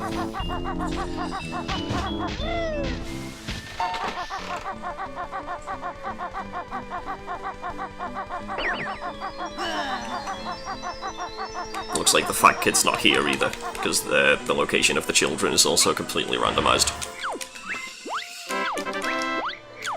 They can be in any of several different locations.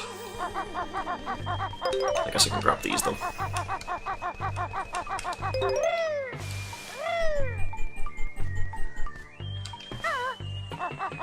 Not that the fat kid's location matters in particular, because he's the only one we can't deal with right now. Whoops.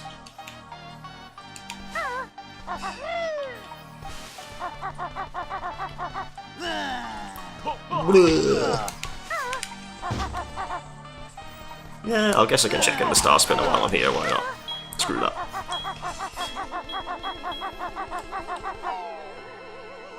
Indeed, there's a lot of ways in which they mix it up. Including the fact that the Jinjo colours themselves are completely randomised.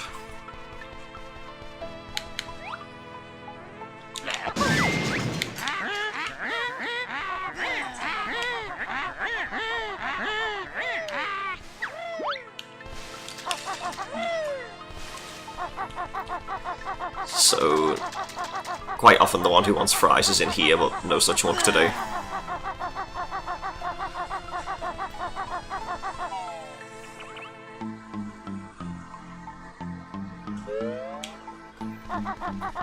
I think our ideas of grave loose acting differ quite substantially.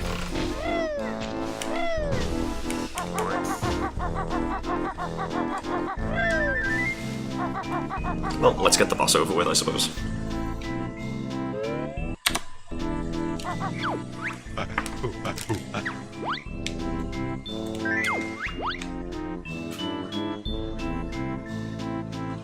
Hopefully this won't be too dire. I could always do the thing where we don't use grenade eggs, we try and win with the beak bomb, but we might be there a while.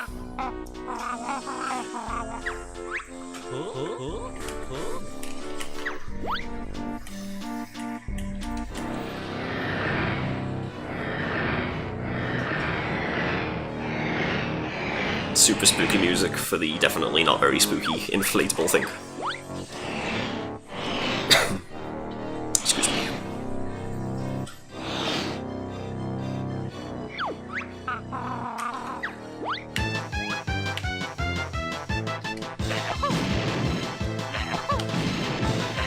Let's start by missing a load of shots. Now let's go on top of our eggs before we fly. And then we'll just kind of spam the button a bit, and hope for the best.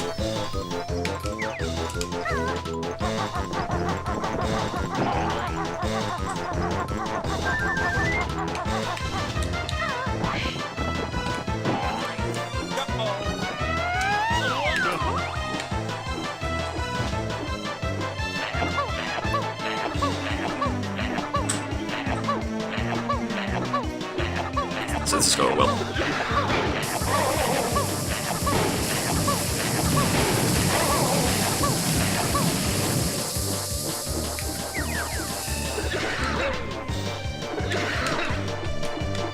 Guess let's grab some more eggs.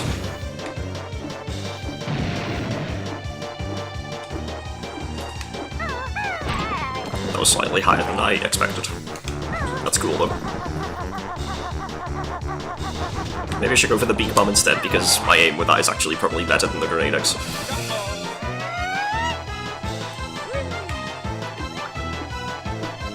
Or not.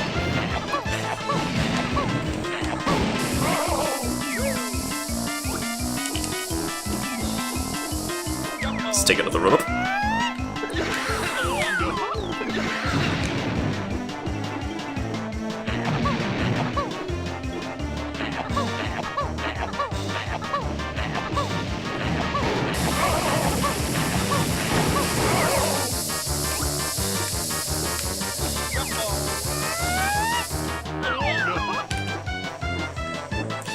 around again.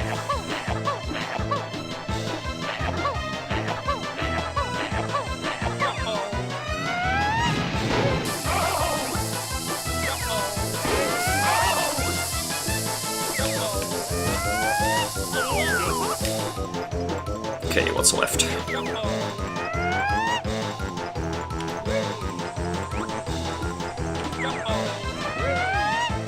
I guess we'll grab some eggs and stop trying to be dumb.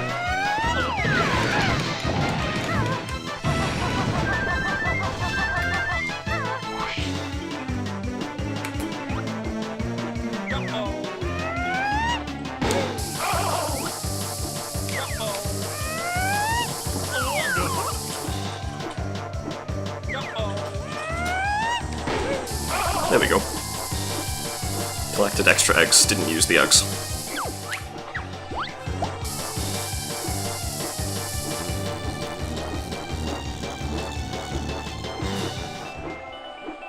That was entertaining. I hope.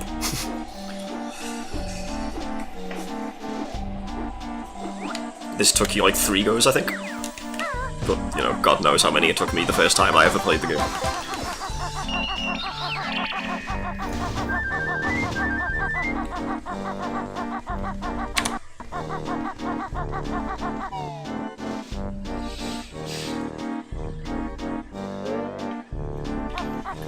So, let's see. We went over there. At least this level is nice and structured, which is probably why I like it. We did as much as we could over there.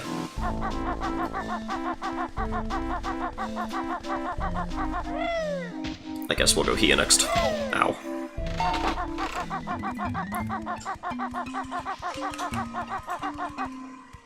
If I fall off this thing and hit the ground, I'm probably going to die. Let's just grab one of these.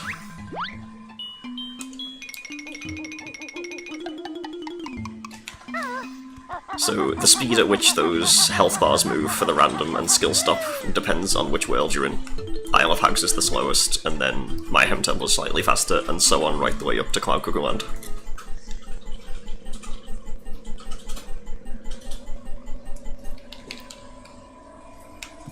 Here we're going to be lazy and try and just grab on towards the end. Which is what we normally do.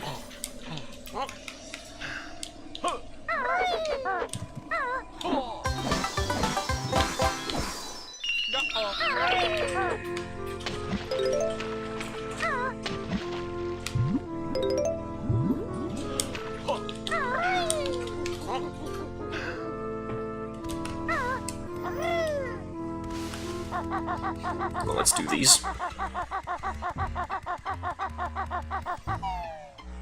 Yeah, originally I thought they were just faster the more you've tried, but then I did notice that if you go back to earlier stages, they slow down again. Which is interesting. Did I just switch to fire eggs even though I need grenade eggs now? I guess I was planning on using them to see, and then I realised that my screen was bright enough anyway.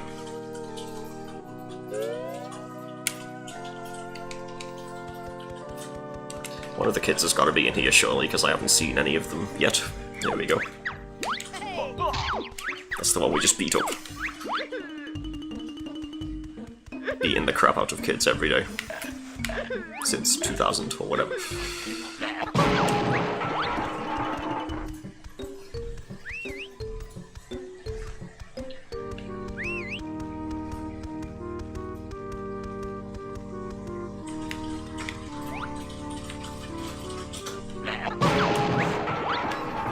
And then we free her, even though doing so is useless right now.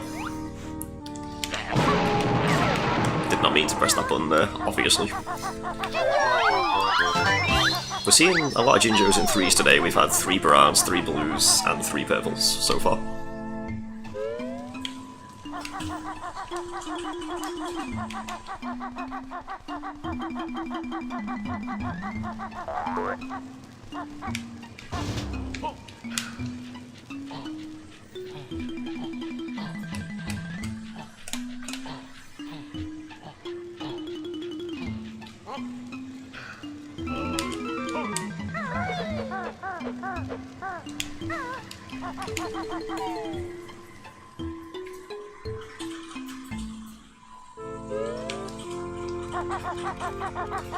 And then over to the train station.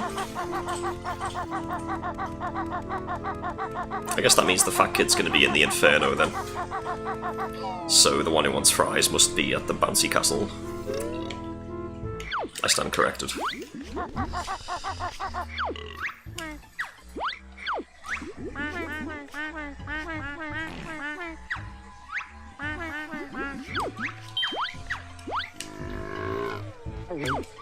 Enjoy, mate.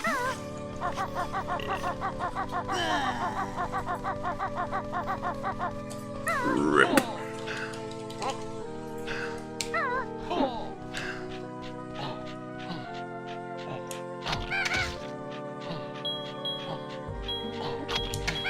Nope. That one almost got me.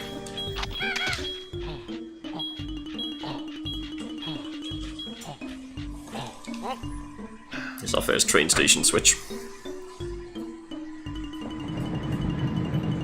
We might as well call in now to get the dinosaur on it for later.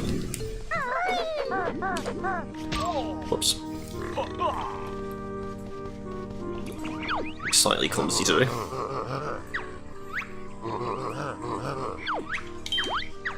I like how Chuffy has a unique duty in every world, such as loading ore in Gully Gulch Mine. And I maintain that that train looks really friggin' good.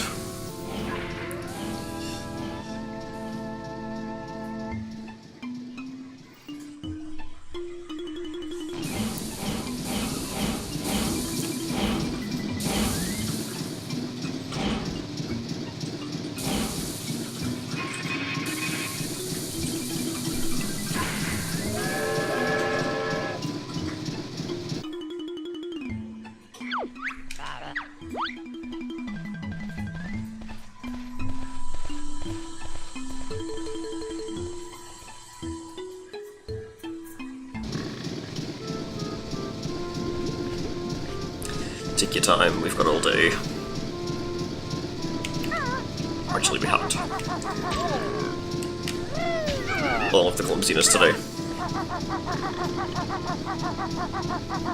Now let's go and do some of the stuff in the Wild West, please.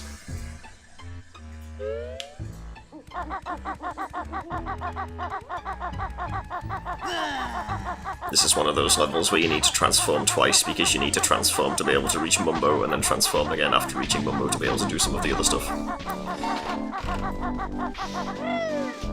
But that's cool, we enjoy the complexity. God damn it. Look at him leading his shots like a professional slot machine.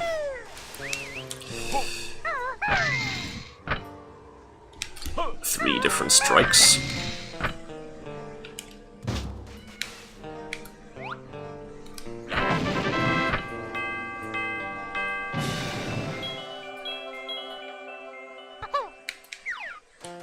It's not massively involved as far as Banjo-Tooie jiggies go.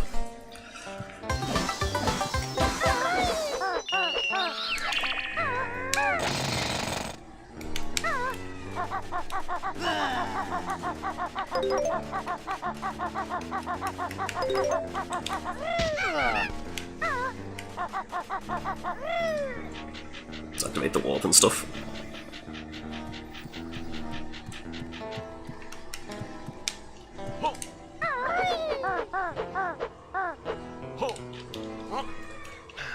That would have been awkward if I missed that.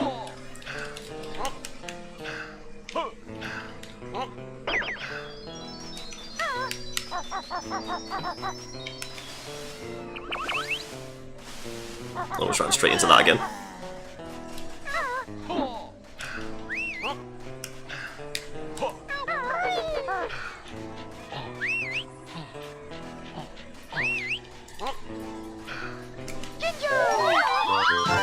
There's another three red.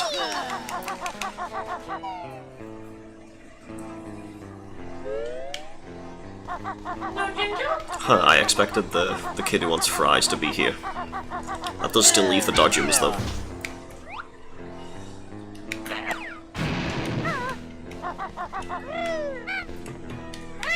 So let's get the pack whack. I have split up, well done. It's a shame considering they've been together for so long.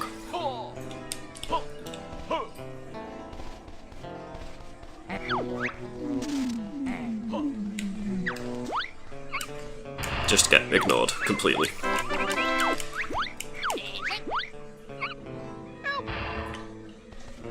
And then immediately goes back to crying for help.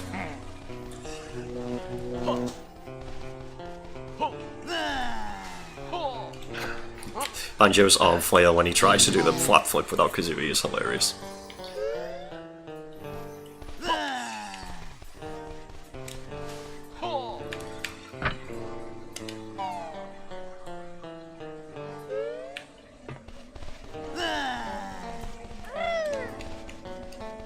Oh right, yes, that would make sense actually.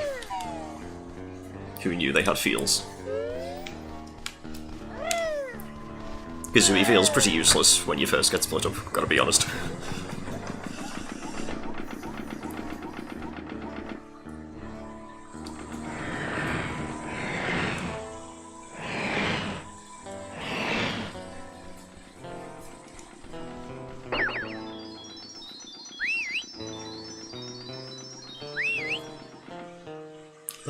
That's so bright. Okay, let's go and do Hoopery first, since we're already split up, and Kazooie.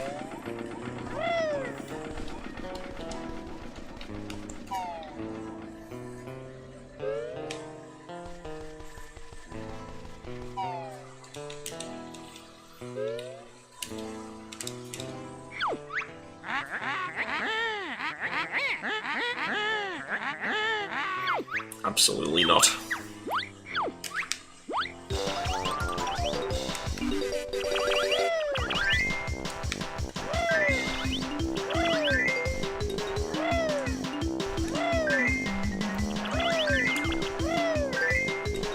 It's quite generous in how much time you have to get through the rings after they disappear, or start to disappear rather.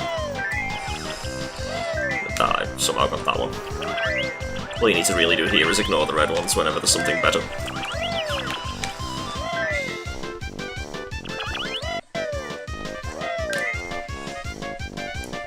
I like how they all keep disappearing as soon as I get close.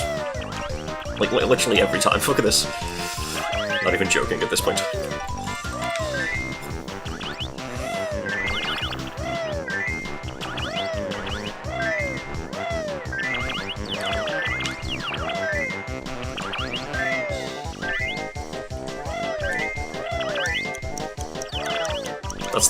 That's the kind of low-level joke I'd expect from Lillian.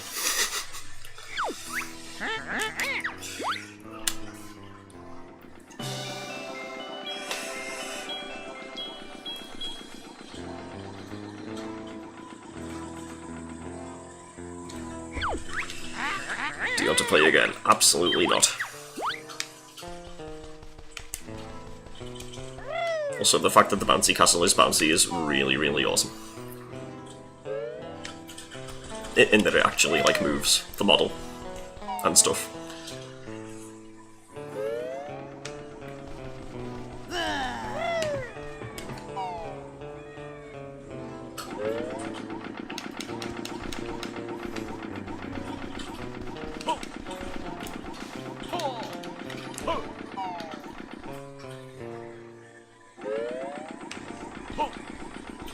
I see where this one's going.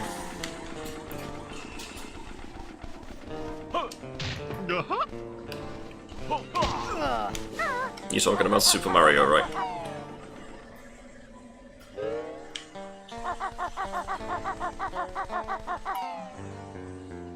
He's that guy with the hat, which is red with an M on it, I'm pretty sure.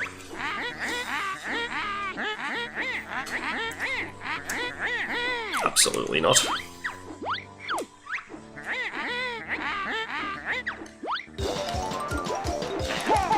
Time for the good old Kazooie egg noise.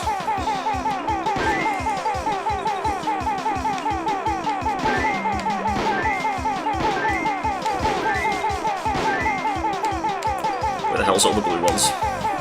Do not deprive me of my blue balls. My balloons.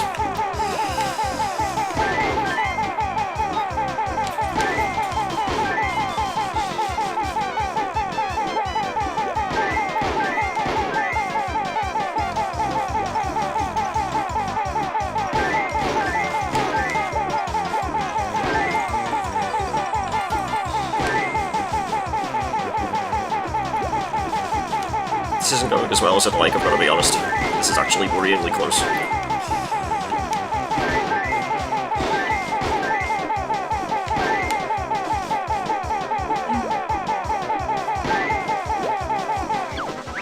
Very, very worryingly close.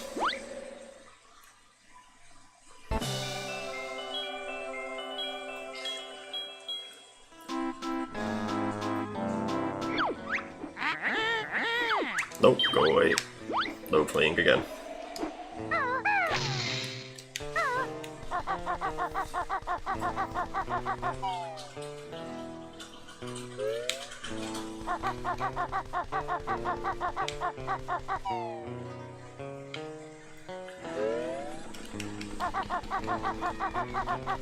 Let's not forget to grab the jiggies like we did in the first level, like a complete idiot.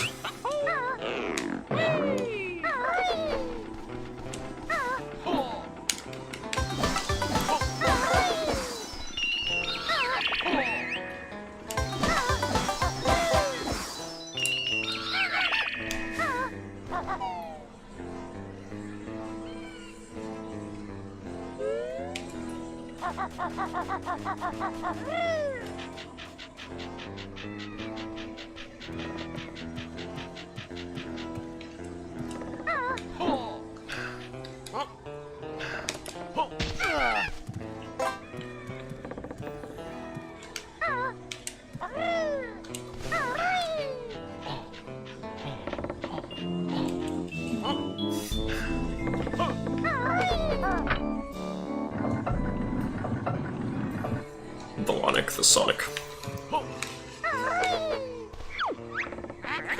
Here's something that you might not have noticed the first time you played this. When you're riding this cable car across to the other side, it slowly fades from the wooden Wild West style to the metallic Space Zone style as it passes over the top of the tent. In a second. It's pretty fancy. I didn't even notice the first time I played this game until it was on the other side and I was like, hey look, it's metal now. There you go. I'm surprised that even works in the emulator, honestly.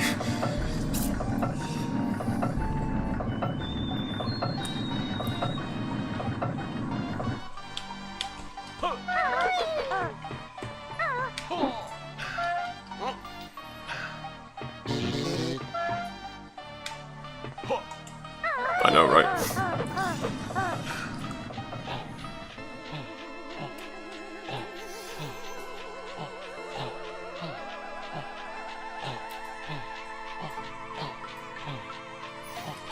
If you ride the cable car again after that, it just skips to the other side, so you only get that one chance to see it, which is why it's wasn't noticed usually, I suppose. Hello there, welcome to the stream.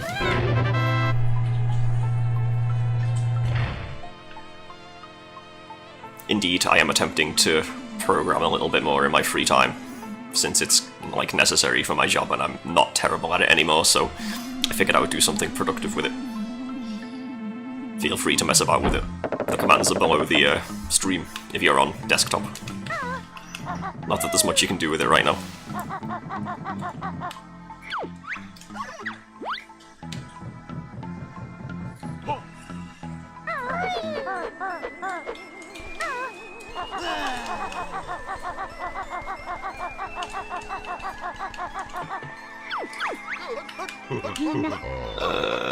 What are we gonna do now? We're gonna do the Wumba stuff.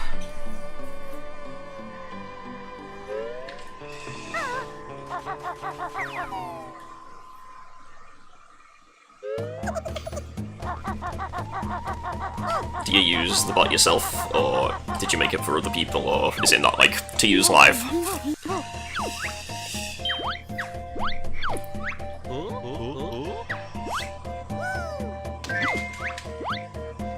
Time for the invincible transformation.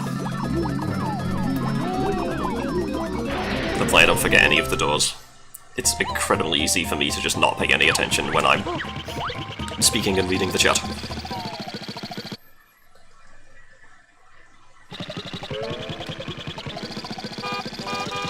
All of the beeping, although that door is pointless, because it just leads out there. Interesting. I didn't actually know that beeping opened the door at the bottom as well. I figured it automatically opened when you came out. Them shadows, though.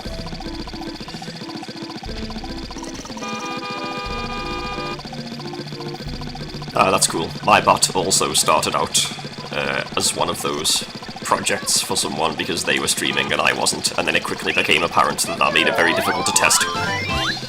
So I've hard-coded everything to my stream now until it's all like good and final and tested and error-handled and everything, and then after that I'll consider having more than one instance running at a time.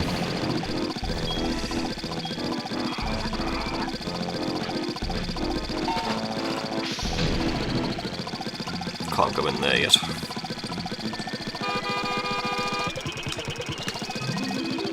I like how I just said that I stopped paying attention easily, and then I completely forgot whether or not I even got the thing in Area 51. I'm pretty sure I did.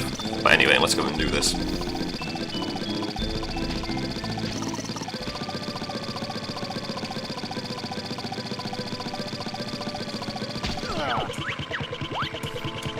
This is definitely a chill stream, since we certainly don't have the skills for it to be a skill stream.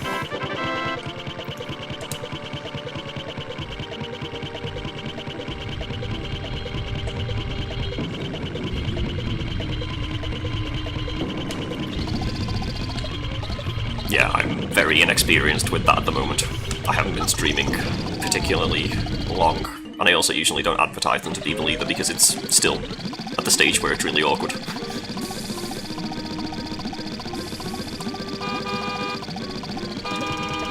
Must spam the horn.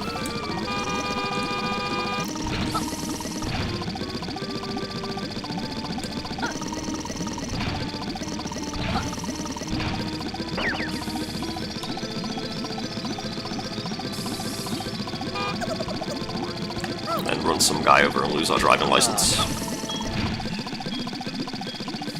And now we need to do all of Mumbo's things, and then we can switch back to the van to finish that off.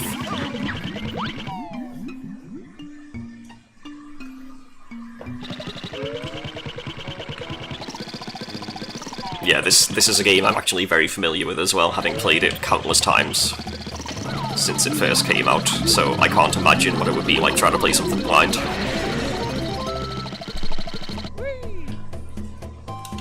I'm pretty sure he just had no nose then, that was awesome.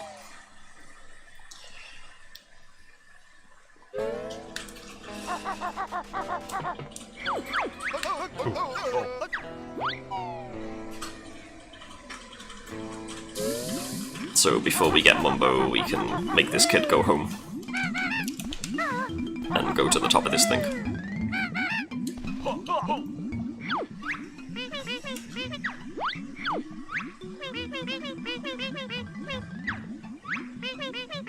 This kid's voice kind of reminds me of the Talon Trot.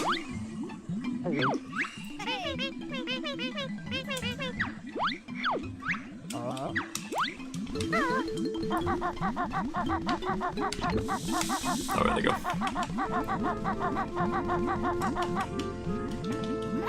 I like how the split-up pads have text on them representing what they would normally say, and that goes for Mumbo's pad too, which says Ikumboko.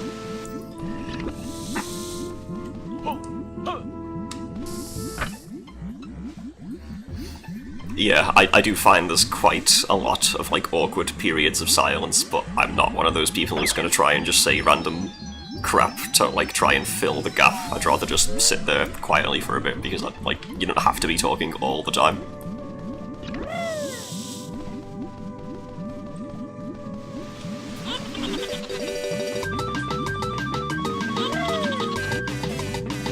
Who, me?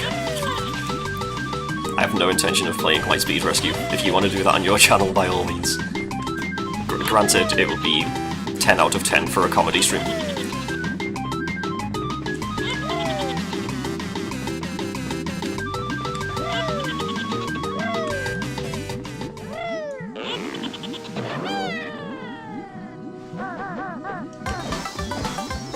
We can do Kazooie's infinite flap. Is it infinite? I think it's infinite. It is infinite. I was about to be like, oh crap, it's not infinite, and then fall and die, but my memory isn't that bad. It is for N64, if we're still talking about Power Rangers. I own the actual cartridge.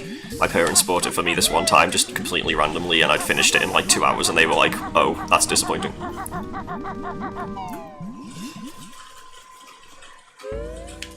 and then I played it again for comedy value.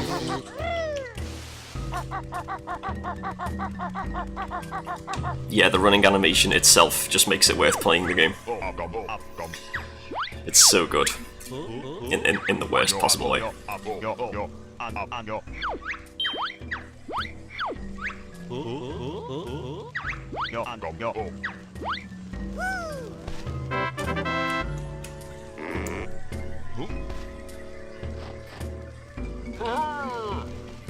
I will be back in like 30 seconds. I'm just going to turn the heating off real quick because I'm roasting. This is an excellent opportunity to try out the new BRB screen that Lillian made. Here we go.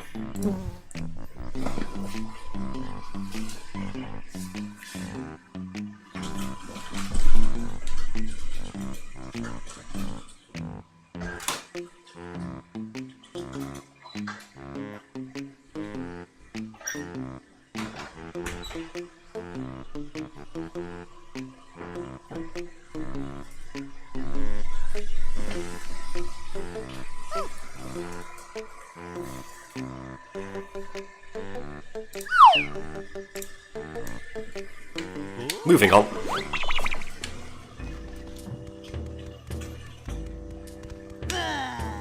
Bleh.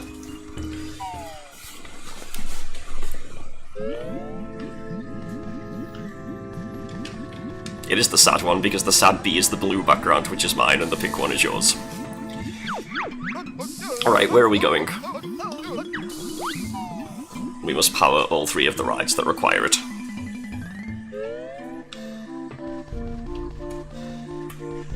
Also this works, right?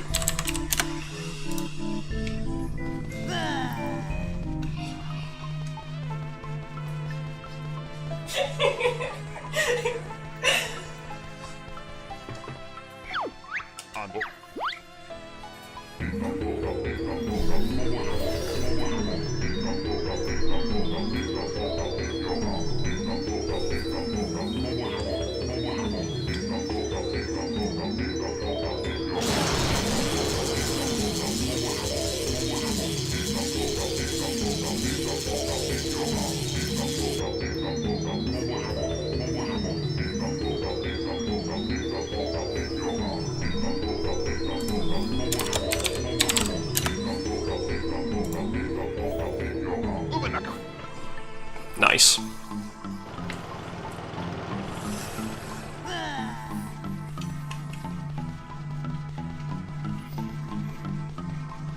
I didn't actually say that, did I? I mean, I know I did, but like, wow.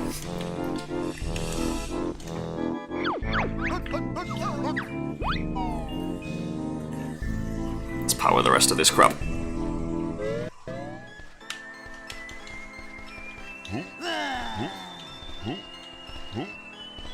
I always liked how each spell has a different colour of Mumbo Pad. I think we need about 4 or 5 more quotes and then we'll have enough for me to be able to realistically delete all of the placeholder ones without screwing up the RNG.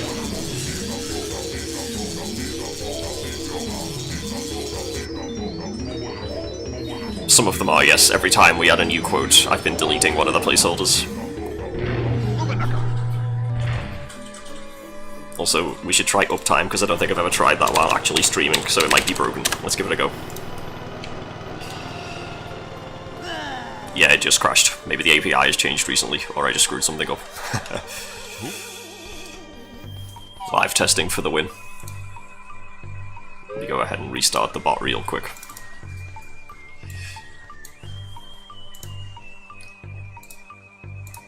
Okay.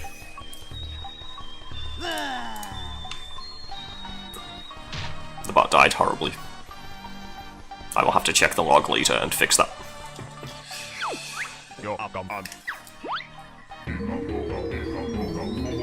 That is much appreciated. You do that. People love a good bot.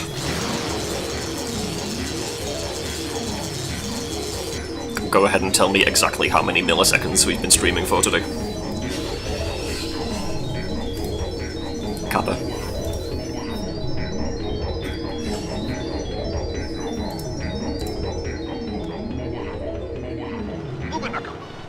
Are we alive again? Sweet. see. Right, that's all 3 Mumbos done. Now we need to switch to the van one more time to pay for the dodgems, and then we can finish up with Banjo and Kazooie. Also, here's a really stupid thing. These little crystals here, which are just like part of the environment and don't mean anything whatsoever.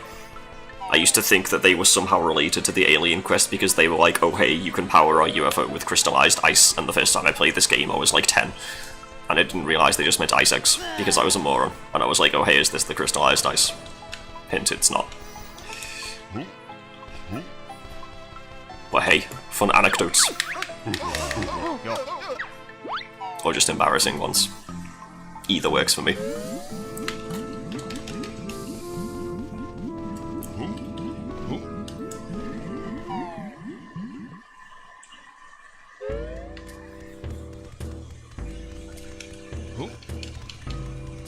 More than 3 is accurate enough for me. You passed the test.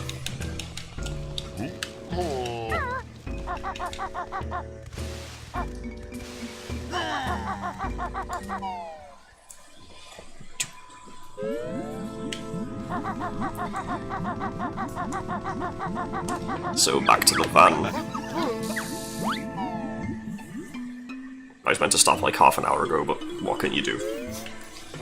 I do have work tomorrow though, so I'll either finish Witchy World or stop at 3 hours. Probably.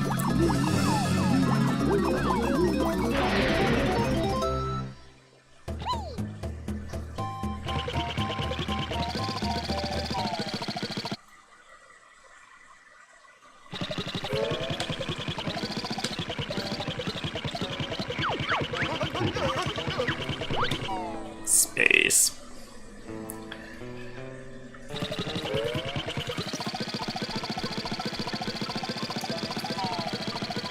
So we can't get the Jiggy from the fat kid because he's too fat, we need the taxi pack.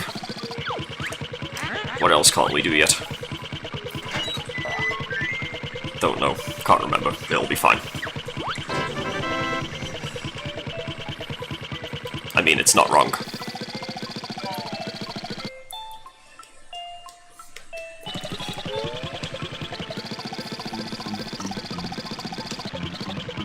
The van is no longer of any use to us.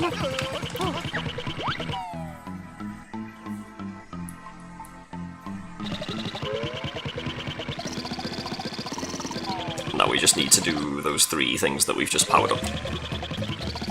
And then I think we're good for this stage. For now.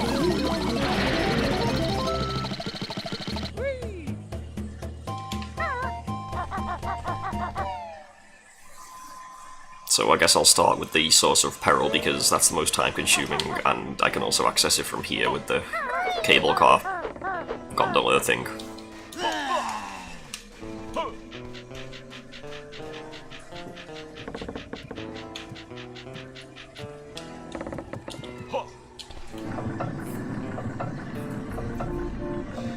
Nice of it to shorten all the scenes that you've already seen before.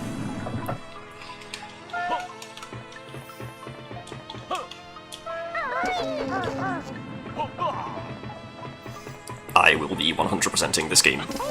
All of the collectibles and all of the secret stuff which aren't required. Or which isn't required, or whatever. Most of which I already have, actually, to be honest.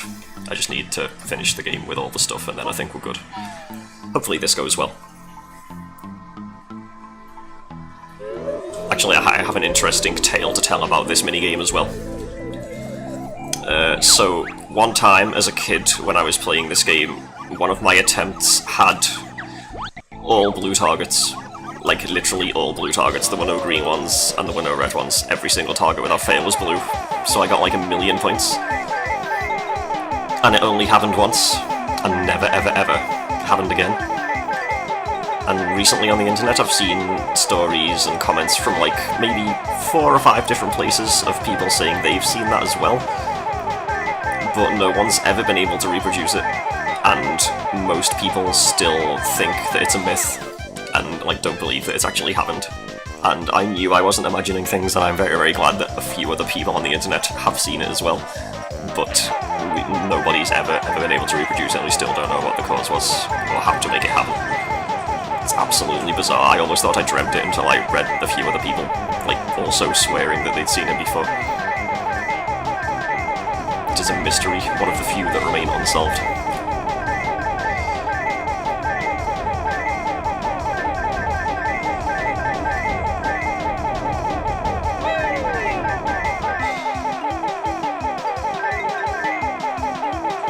And that is my story about how I thought I was crazy playing the Sorcerer of Peril.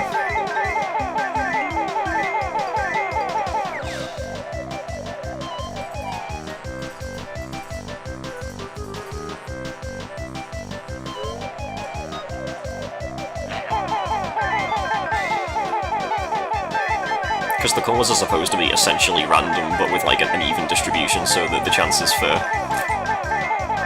apart from a few fixed ones, which are always blue or red. But that one time they were just all blue, and apparently only like, what, 10 people have seen it in the whole world or something, is what it feels like. It's pretty crazy. Maybe it's only on certain versions. I've never checked the back of my 2E cartridge to see what revision it is, to be honest. I don't even know if there are more than one revision.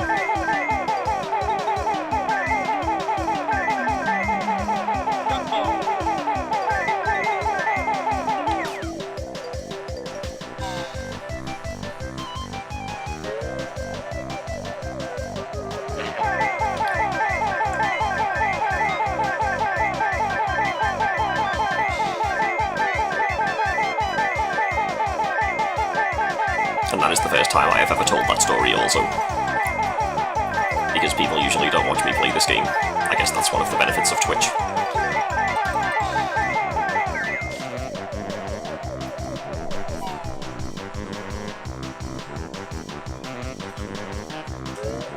This should be an easy 500. In before failure.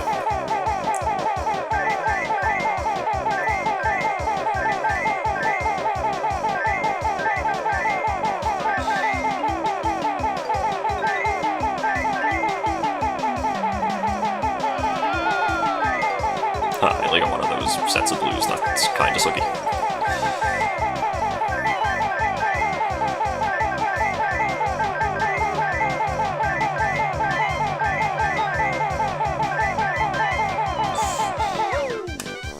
$560. I beat your target by 10. What do I win?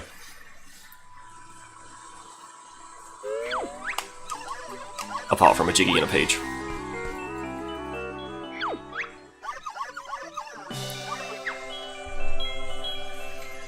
Indeed, I have been kind of tempted to test extensively, given that, you know, that used to be my job role and such, but I don't know, I just never got around to it, I suppose. It would have to be on the actual N64, though, or people would just never accept. Why did I pause? I already know full well what still needs to be done. The dodgems and the star spinner. It's the whole distraction thing again.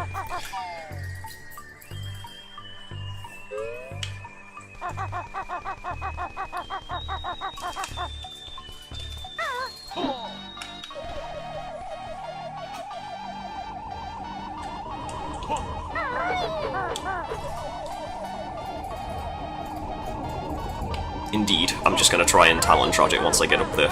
You have to jump at just the right time and angle. You need to jump when the planet's rotating away from you so it doesn't spin you off and such. It's a little bit awkward, I've got to be honest.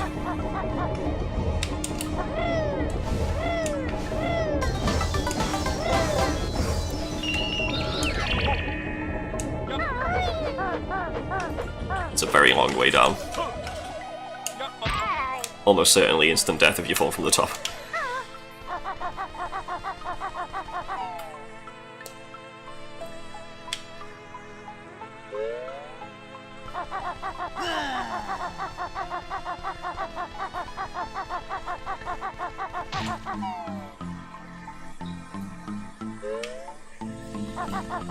Okie dokie.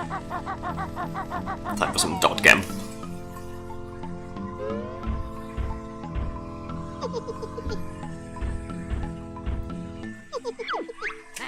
Skip.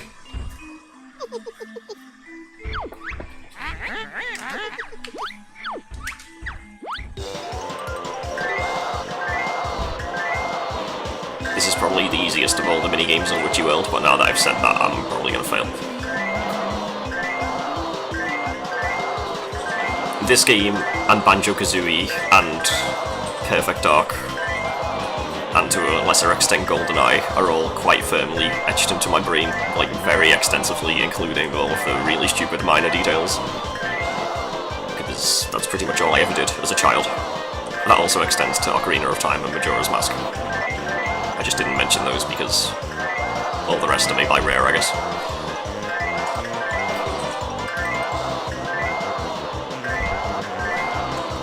That's definitely going to happen to me once we get to Grunty Industries and later. Don't worry about that.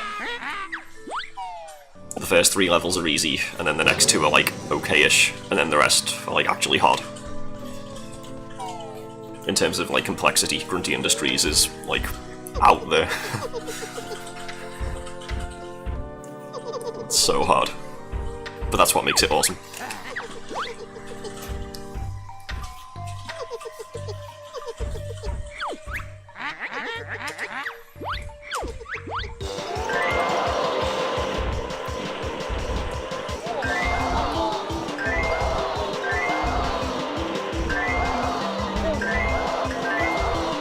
But the thing is, I only streamed Perfect Dark on Special Agent, whereas you can do it on Perfect, because even though you don't know how to do all the objectives like I do, you're still much better with the keyboard and mouse controls, so people will totally watch that.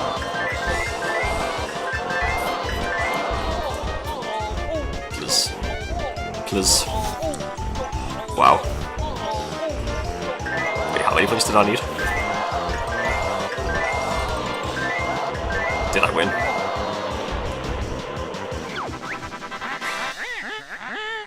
It wasn't 1 hour, it was 47 minutes.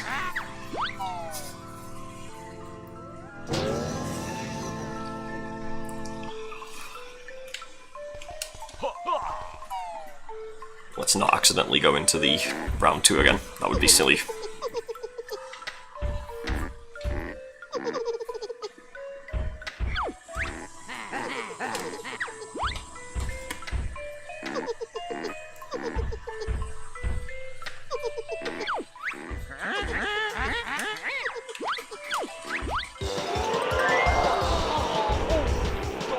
I usually just go around in circles here. This is not the best start though. Change of tactic.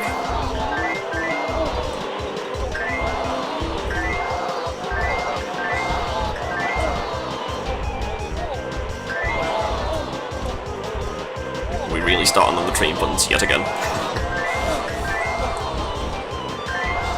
It must be out of steam by now. Even though it wasn't that type of train. But Chuffy's that type of train, so I think I can get away with it.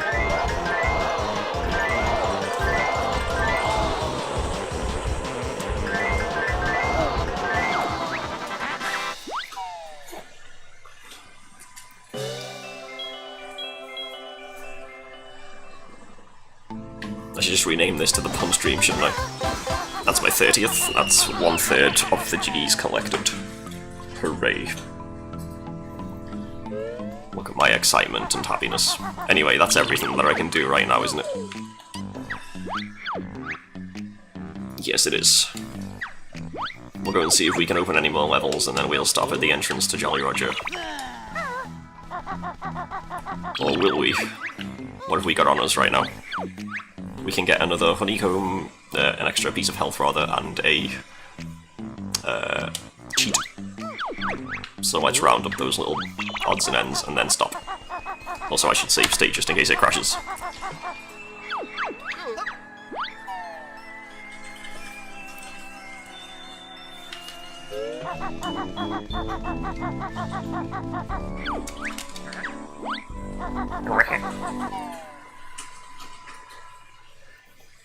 She's taking away the disgusting food.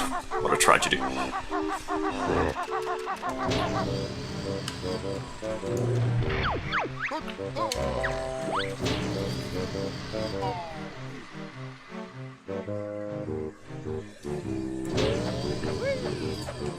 Should be able to open one more level even though we're nowhere near needing it yet.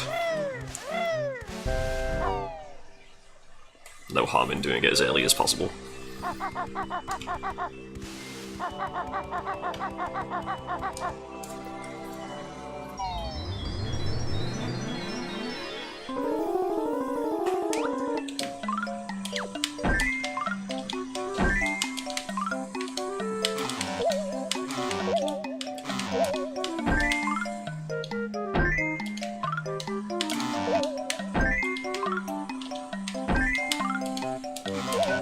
Just go ahead and slam all these edge pieces and such down.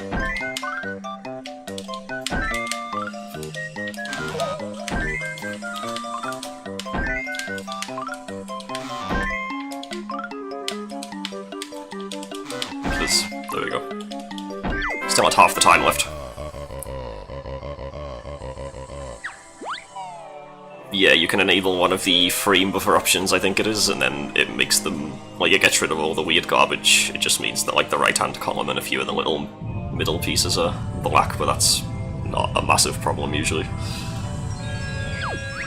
I spent a long time screwing around with the settings to try and get this to not be terrible.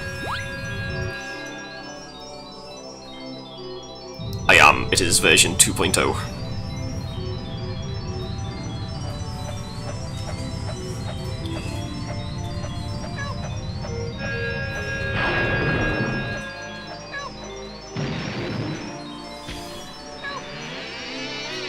Although I haven't checked for updates in a long time, because this just kind of works, so I haven't really bothered.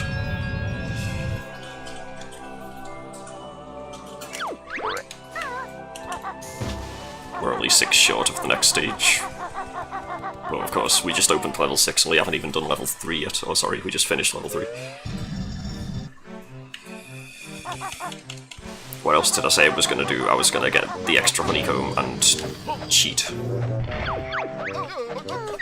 No harm in doing it now, even though obviously it wastes time to do them all individually, but I'm perfectly happy to do everything as soon as it becomes available. I don't know about that. I think it's more just that I happen to know what I'm doing with the early game because it's the parts that I've played the most.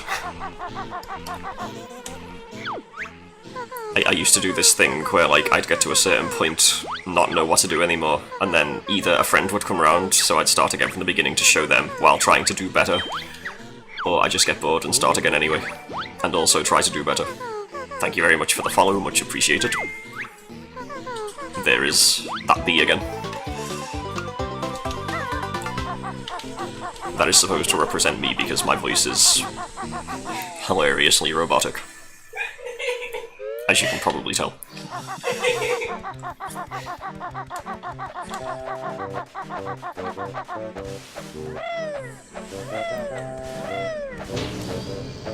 Or at least it lacks enthusiasm.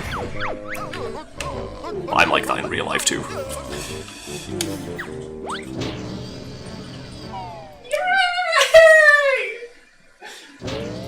Excellent pun, sir. You'll fit right in just fine here.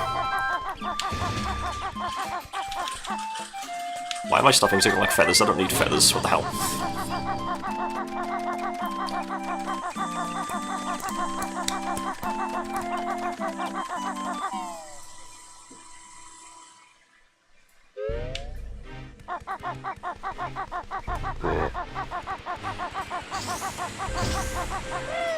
Whoa, that was weird. What the hell?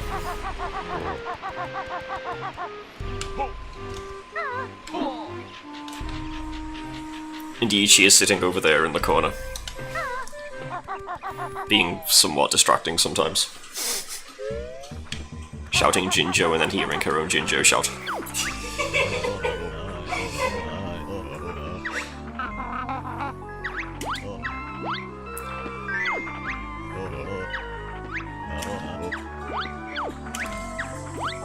It's kind of the corner, but it's not really the corner.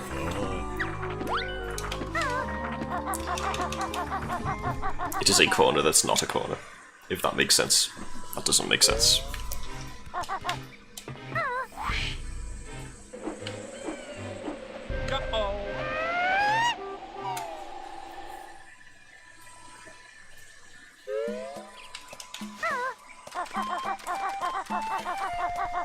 Incidentally, all of these videos will go on YouTube if you want to watch the first part, although you probably won't, let's be honest. And I would not blame you at all. You're right, so we're going to activate X, and then we're going to get to the entrance of Jolly Roger's Lagoon, and then that should put us nicely at around 3 hours-ish, so we'll stop there for the night, I suppose.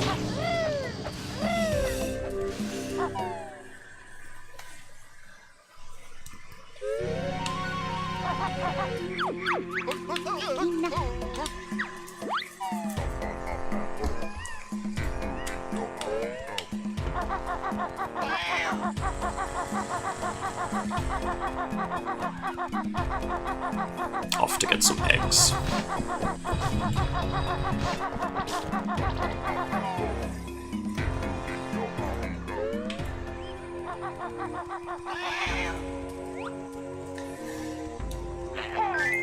Eggs.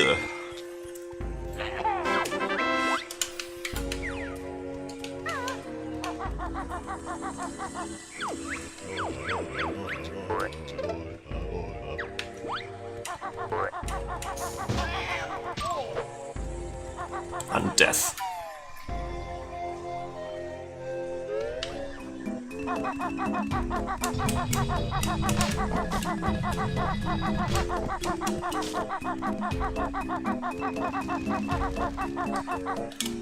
Let's kill that guy for no reason. I guess he was almost in the way. That's justifiable self-defense, right? He was almost in my way.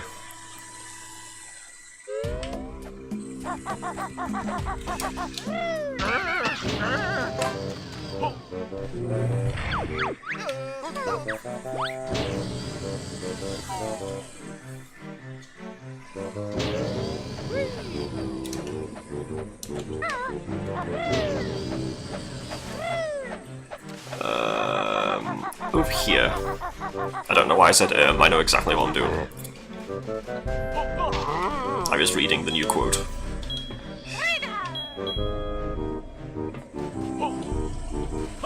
Incidentally, there is a new memo command now, which lets you add stuff to a list, which you can then bring up at any time, which I figured would be useful for when I become forgetful for other things. Because, why not? Stuff and things. And stuff.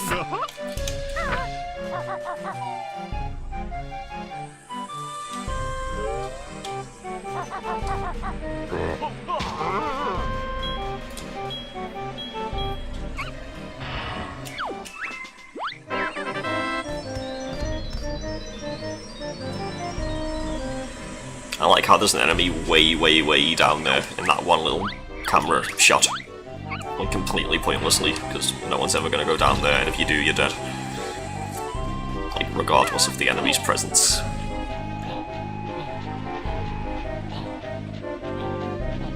Normal viewers cannot display the memo, no. At least I'm pretty sure. I don't have my code open right now. And it's very badly organized at the moment. I haven't refactored it yet, like, at all.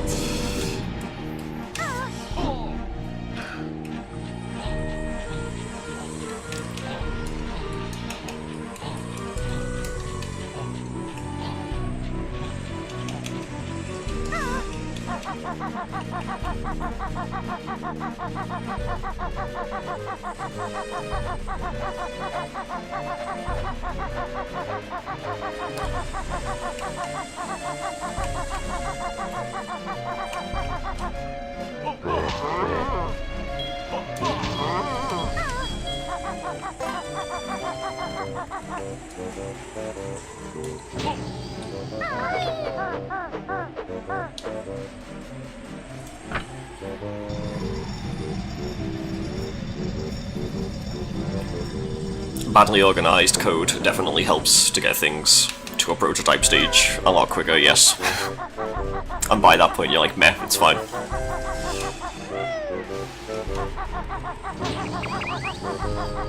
As long as it's all nicely object-oriented, of course.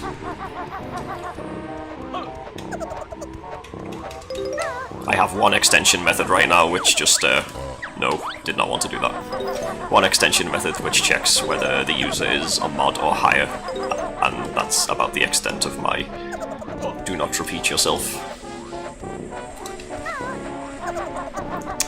rule thing. Words. Brain.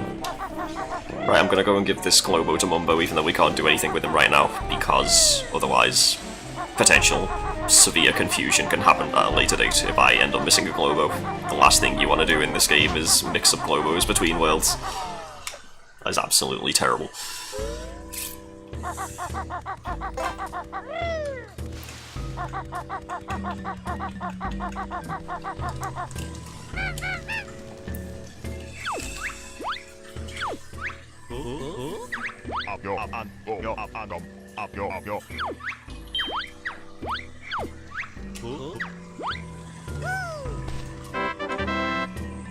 Time for Mumbo to receive the ultimate disappointment.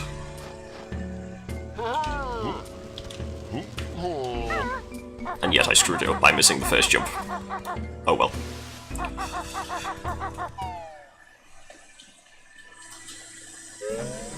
As much as I would like to continue on into Jolly Roger's Lagoon, it is 11:36 and I have work in the morning and I've been streaming for like 2 hours 50, so I guess I'll call it a day here. Make a save state in case we crash, and also for easy resuming next time. Let's whip out the B. Even though it's a lie, because we're not going to be RB at all. Also, did that B sound even play? Because obviously it doesn't play in the preview, only like live, so hopefully it did. Let's do it again. Or things be happening. Anyway, that was entertaining, that was a pretty good start. That actually went surprisingly well. Let's have a quick look at the Jinjos. And unhide it, because otherwise that's dumb. We already have the white one, that's pretty good. One more orange, and we also have a Jiggy. That's pretty cool. We have the Ice Key ready and waiting for the Mega Globo as soon as we get Talon Torpedo. I was about to say Talon Trot. Quick look at the totals. We've done about a third of the game in 2 hours and a half, but it's the easy third and the short third, so I think we're currently on track for around 10, 11 hours, 100% maybe. 4 more streams, maybe 5. Anyway, that's the end of the first one. So, rather than waffle on for ages, I will say thank you everyone very much for watching and attending, and to all of the new followers, and I will see you next time, presumably, let's say 2 days from now, probably, usually every other day or so, when I actually have a game ongoing. The gaps are usually a bit longer in between games. So, yeah. Bye-bye.